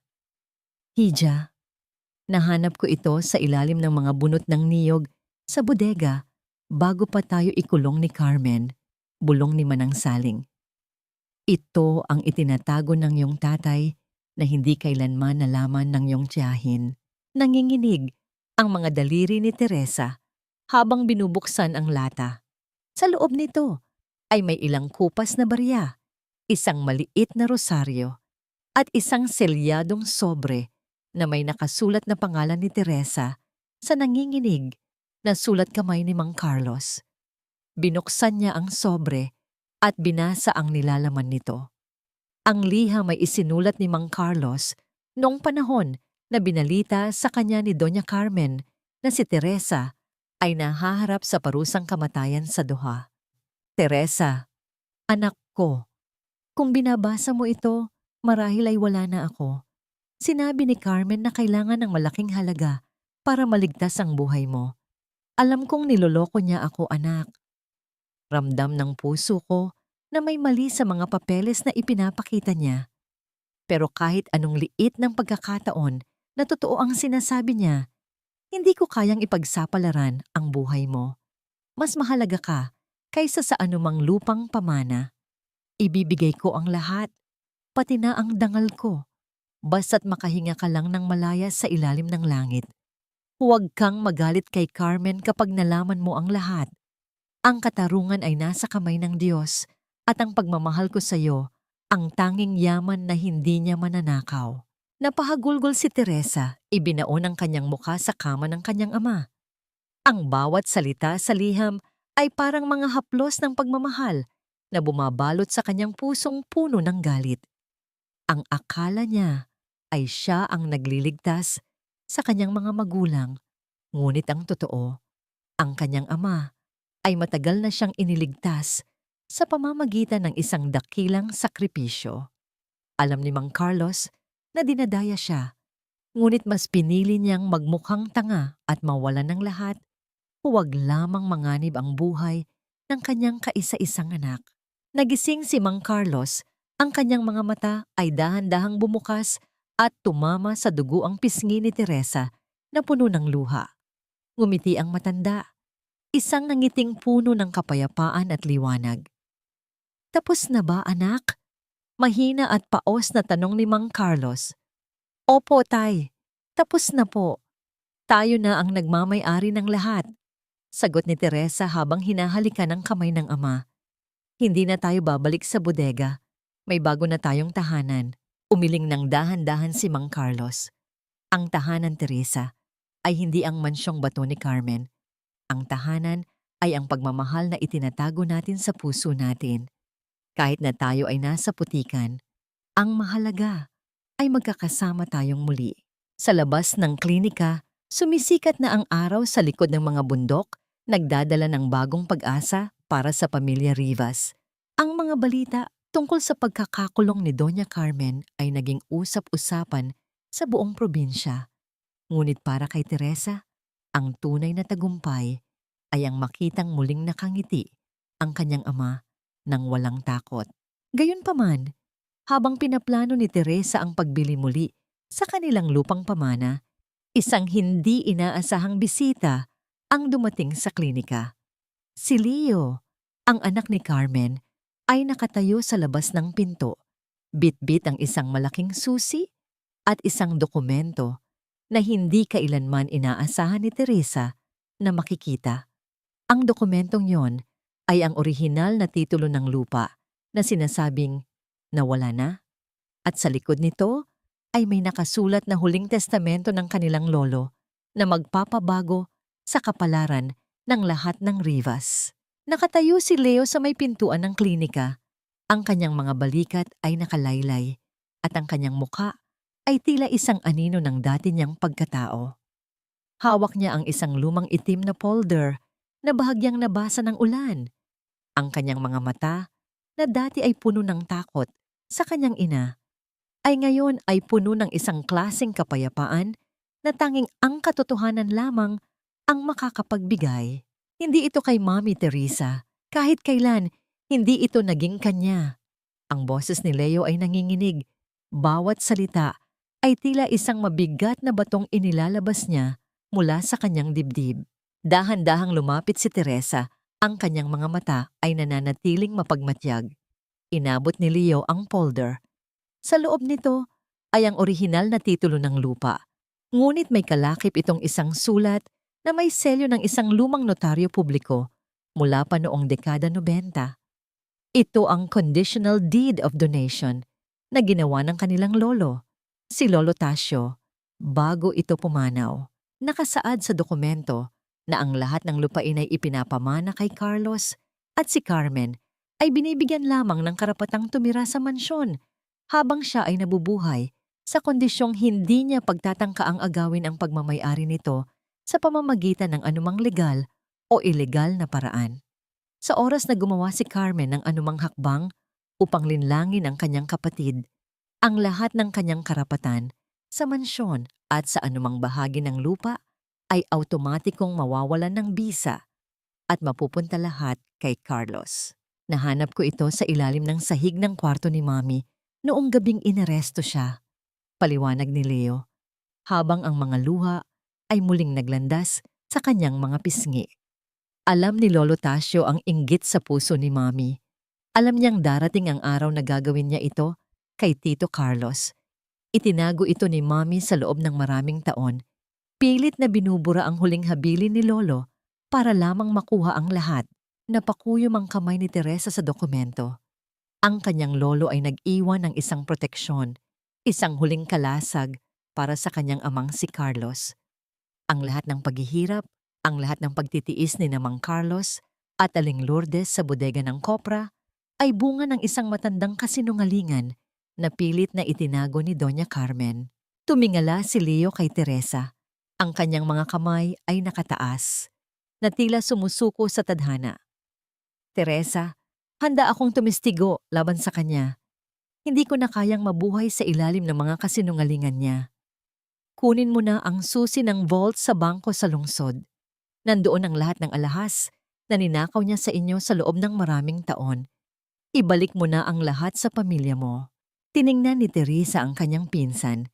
Sa kabila ng lahat ng galit niya sa pamilya ni Carmen, nakakita siya ng isang lalaking biktima rin ng sarili nitong ina. Isang lalaking pilit na binuo ang kanyang nadurog na konsensya upang gawin ang tama. Salamat, Leo, mahinahong sagot ni Teresa. Hindi mo kailangang maging tulad ng ang nanay mo. Ang pagpili mong gawin ang tama, ngayon ang siyang magliligtas sa iyo sa huli. Lumipas ang mga linggo. Sa tulong ni Attorney Manuel at ng mga bagong ebidensya mula kay Leo, naging mabilis ang usad ng hustisya. Ang lahat ng ari-arian na ninakaw ni Doña Carmen ay formal nang naibalik sa pangalan ni Mang Carlos. Ang dating mansyon na simbolo ng kapangyarihan at pang-aapi ay dahan-dahang ginigiba upang bigyang daan ang isang bagong simula. Isang hapon, habang ang sikat ng araw ay unti-unting lumulubog sa likod ng mga niyugan, nakatayo si Teresa, kasama ang kanyang mga magulang sa tapat ng kanilang bagong tahanan. Hindi ito isang mansyong bato na may matataas na pader. Ito ay isang malaki at maaliwalas na bahay na gawa sa matitibay na kahoy at malalaking bintana kung saan ang hangin ay malayang nakakapasok at ang tawanan ay malayang naririnig. Nakaupo si Mang Carlos sa kanyang bagong wheelchair, nagawa sa pinakamahusay na materyales at sadyang dinisenyo para sa kanyang kaginhawaan. Pinagmamasdan niya ang mga trabahador na nagtatanim ng mga bagong sibol na halaman sa hardin. Sa tabi niya, si Aling Lourdes ay abala sa pag-aayos ng mga sariwang bulaklak na paborito niya. Ang mga mata ay nagniningning na sa saya. Lumapit si Teresa sa kanyang ama at ipinatong ang kanyang ulo sa balikat nito. Tay, ayan na po ang bagong hardin niyo. Wala na pong magsasabi sa inyo na bawal kayong lumabas. Ang lupang ito ay atin na muli at kailanman ay wala nang makakakuha nito sa inyo. Hinawakan ni Mang Carlos ang kamay ng kanyang anak. Ang kanyang mga mata ay puno ng walang hanggang pasasalamat. Sapat na sa akin na makita kang nakangiti, Teresa. Ang lupa ay lupa lamang, ngunit ang katatagan ng loob mo ang tunay na kayamanan ng pamilyang ito. Ngunit sa kabila ng katahimikan at kapayapaan, may isang huling lihim na kailangang harapin ni Teresa. Isang tawag mula sa kulungan ang dumating noong gabing iyon. Si Doña Carmen ay nagnanais na makausap siya sa huling pagkakataon bago ito ilipat sa pambansang piitan. Isang huling pagtatagpo na maaaring magsarado ng lahat ng sugat o magbukas ng isang bagong katanungan na hindi kailanman inaasahan ni Teresa.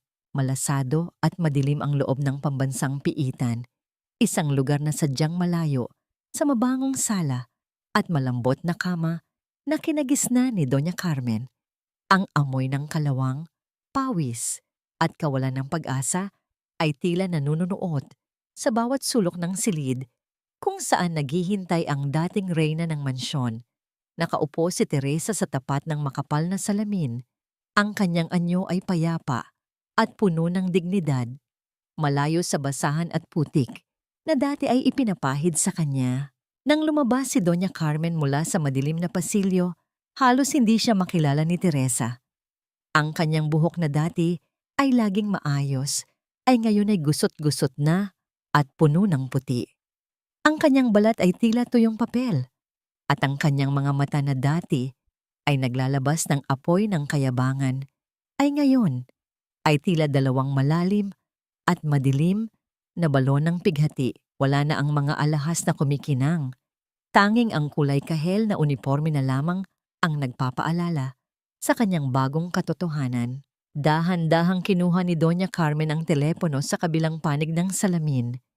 Nanginig ang kanyang mga labi bago siya nakapagsalita. Nandito ka na. Para pagtawanan ako. Para makita ang dulo ng aking pagkatalo. Ang boses ni Doña Carmen ay paos. Tila bawat salita ay isang pagsisikap. Umiling ng dahan-dahan si Teresa. Nandito ako, Tita Carmen, dahil gusto kong matapos na ang lahat. Hindi para pagtawanan ka, kundi para sabihin ang katarungan ay hindi kailanman nagbibiro. Ang bawat luhang pumatak mula sa mga mata ni na tatay ay may katumbas na pananagutan at ito na ang oras ng pagbabayad mo. Napaiyak si Doña Carmen. Ang kanyang mga kamay ay pilit na idinidikit sa salamin na tila ba nais niyang hawakan ang kamay ni Teresa. Patawarin mo ako, Teresa, sa lahat ng kasamaang ginawa ko. Patawarin mo ako sa pagsunog sa wheelchair ng tatay mo, sa pagtrato sa inyo na parang aso. Hindi ko alam kung bakit ako naging ganito. Marahil ay nilamon na ako ng inggit dahil sa kanya. Laging nakatingin si Tatay Tasio kahit ako ang mas matalino, kahit ako ang mas masipag. Tumingin si Teresa nang matagal sa kanyang tiyahin. Nakita niya ang isang babaeng binuo, ang kanyang buhay, sa ibabaw ng puot at paghahambing. Isang buhay na kailanman ay hindi nakaranas ng tunay na kapayapaan dahil sa sarili nitong kasakiman. Pinatawad na kita, Tita Carmen. Mahinahong wika ni Teresa, isang pahayag na nagpatahimik sa paghikbi ng matanda. Pinatawad kita hindi dahil karapat-dapat ka, kundi dahil ayokong dalhin ang bigat ng galit mo sa bagong buhay naming pamilya. Pero ang patawad ay hindi nangangahulugang makakalabas ka rito.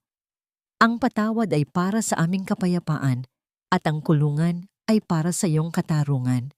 Dito ka na mamumuhay kasama ang iyong mga alaala. Tumayo si Teresa at dahan-dahang ibinaba ang telepono. Iniwan niya si Doña Carmen na patuloy na humihikbi at nagsusumamo sa kabilang panig ng salamin. Sa bawat hakbang ni Teresa palabas ng piitan, tila nababawasan ang bigat ng nakaraan sa kanyang mga balikat. Ang liwanag ng araw sa labas ay tila mas maliwanag kaysa dati. Pagbalik niya sa probinsya, sinalubong siya ng isang tanawing hindi niya kailanman malilimutan. Sa tapat ng kanilang bagong tahanan, nakatayo na ang Rivas Community Kitchen and Clinic. Ito ang dating lokasyon ng bodega ng kopra kung saan sila itinapon at minaliit. Ngayon, sa halip na amoy ng nabubulok na niyog, ang amoy ng masarap na pagkain at sariwang gamot ang namamayani. Doon, nakita niya si Leo. Nakasuot ang kanyang pinsan ng simpleng apron, abala sa paghahanda ng malalaking kawa ng kanin para sa mga batang lansangan at mga matatandang walang makain. Ang kanyang mukha ay puno ng pawis, ngunit ang kanyang mga mata ay nagniningning na sa tuwa. Nang makita niya si Teresa, tumango siya ng may paggalang at ngumiti. Isang ngasang ngiti ng isang taong nahanap na ang kanyang tunay na layunin sa buhay. Lumapit si Teresa sa beranda kung saan nakaupo sina Mang Carlos at Aling Lourdes. Magkahawak ang kamay ng dalawang matanda habang pinapanood ang mga batang nagtatakbuhan sa malawak na bakuran. Ang wheelchair ni Mang Carlos ay maayos na nakaparada sa tabi ng isang lamesang puno ng mga sariwang prutas at kakanin. Tapos na ang lahat, Naytay, bulong ni Teresa habang yumayakap sa kanila mula sa likuran. Wala na tayong kaaway. Wala na tayong kailangang katakutan. Hinalikan ni Mang Carlos ang kamay ng kanyang anak. Anak, ang tunay na tagumpay ay hindi ang pagpaparusa sa kaaway, kundi ang makitang ang lugar na naging simbolo ng ating pagdurusa ay naging kanlungan na ngayon ng pag-asa para sa iba. Salamat, Teresa. Salamat sa pagpapanatili ng ating dangal. Habang unti-unting lumulubog ang araw at binabalot ng kulay rosas at lila ang langit, ang pamilya Rivas ay nanatiling magkakasama. Ang bawat halakhak na naririnig mula sa community kitchen at ang bawat pasasalamat ng mga taong natutulungan nila ay tila isang awit ng paghilom.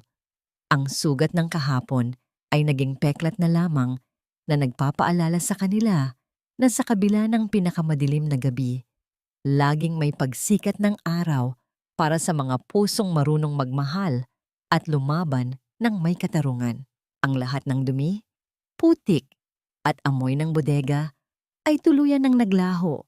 Pinalitan ng samyo ng mga bulaklak sa hardin at ang wagas na pagmamahal ng isang pamilyang hindi kailanman sumuko sa pagsubok ng tadhana. Ang katarungan ay nakamit, ang kapayapaan ay nahanap, at ang buhay ay muling nagsimula. Lumipas ang 3 taon na tila isang mabilis na agos ng ilog na naghugas sa lahat ng dumi at hapdi ng nakaraan. Ang dating masukal at amoy-amag na lupain ng mga Rivas ay isa na ngayong luntiang paraiso kung saan ang samyo ng mga bulaklak ng sampagita at dapo ay humahalo sa amoy ng masarap na niluluto mula sa kusina ng komunidad. Ang bawat sulok ng lupaing ito na dati ay saksi sa mga bulong ng takot at hikbi ng gutom, ay ngayon ay napupuno na ng masisiglang tawanan ng mga bata at payapang kwentuhan ng mga matatanda. Nakatayo si Teresa sa veranda ng kanilang tahanan, suot ang isang simpleng puting bestida na sumasayaw sa ihip ng preskong hangin. Pinagmamasdan niya ang kanyang ama, si Mang Carlos, na maayos na naglalakad sa tulong ng isang tungkod sa gitna ng kanyang mga taniman ng gulay. Wala na ang panginginig ng kanyang mga kamay at ang kanyang mga mata ay nagniningning na sa sigla ng isang taong nahanap muli ang kanyang halaga sa mundong ito. Sa tabi niya, si Aling Lourdes ay abala sa pag-aabono ng mga rosas, ang kanyang muka ay payapa at puno ng kaganapan. Hindi na kailanman nagtago ng pagkain si Mang Carlos. Ngayon, ang bawat lamesa sa kanilang tahanan ay laging bukas para sa sinumang nagugutom. Ang Rivas Community Center ay naging kanlungan ng mga taong minaliit at inabuso. Isang buhay na patotoo na ang katarungan ay hindi lamang nakukuha sa loob ng korte, kundi sa paggawa ng mabuti sa kapwa. Lumapit si Leo, bitbit ang isang basket ng mga bagong pitas na mangga mula sa puno, kung saan dati ay narinig ang kanyang pagtatapat. Ang kanyang pinsan ay naging kanang kamay ni Teresa sa pagpapatakbo ng sentro. Bagaman, may bakas pa rin ng lungkot sa kanyang mga mata tuwing naaalala ang kanyang ina na nasa loob pa rin ng piitan. Nahanap ni Leo ang kanyang sariling dangal sa pamamagitan ng pagsisikap at katapatan. Hindi na siya ang duwag na nagtatago sa anino ng iba. Siya na ngayon ay isang lalaking marunong tumayo sa sariling mga paa. Naglakad si Teresa patungo sa lumang puno ng mangga. Doon, sa ilalim ng matitibay na ugat nito, hinukay niya ang isang maliit na bahagi ng lupa. Inilabas niya ang isang lumang pitaka na naglalaman ng kanyang tiket sa loto at ang kanyang itim na bank card. Tiningnan niya ang mga ito ng matagal. Ang mga bagay na ito ang nagbigay sa kanya ng kapangyarihan upang labanan ng kasamaan, ngunit alam ni Teresa na hindi ang pera ang tunay na nagligtas sa kanila. Ang tunay na nagligtas sa pamilya Rivas ay ang wagas na pagmamahal ng isang ama na handang isuko ang lahat at ang paninindigan ng isang anak na hindi kailanman tumalikod sa kanyang pinagmulan. Kinuha ni Teresa ang tiket at dahan-dahang pinunit ito sa maliliit na piraso. Hinahayaang tangayin ng hangin ang mga labi nito patungo sa malayo. Hindi na niya kailangan ang simbolo ng swerte upang maging masaya. Ang kanyang tunay na kayamanan ay narito na sa kanyang paligid. Sa bawat yakap ng kanyang ina, sa bawat pagtapik sa balikat ng kanyang ama, at sa bawat ngiti ng mga taong natutulungan nila. Teresa, anak, handa na ang hapunan. Ang masayang tawag ni Aling Lourdes mula sa loob ng bahay. Papunta na po, Nay, sagot ni Teresa. Ang kanyang boses ay puno ng kagalakan. Bago pumasok sa loob, tumingala muna si Teresa sa langit na ngayon ay puno ng mga nagniningning na bituin. Sa loob ng piitan, si Doña Carmen ay marahil ay nakatitig din sa parehong langit. Dala ang bigat ng kanyang mga pagkakamali. Pinatawad na siya ni Teresa, isang kapatawarang hindi nagbubura sa kasalanan, ngunit nagpapalaya sa biktima mula sa tanikala ng puot. Ang kwento ng pamilya Rivas ay hindi lamang kwento ng paghihiganti at pagkapanalo.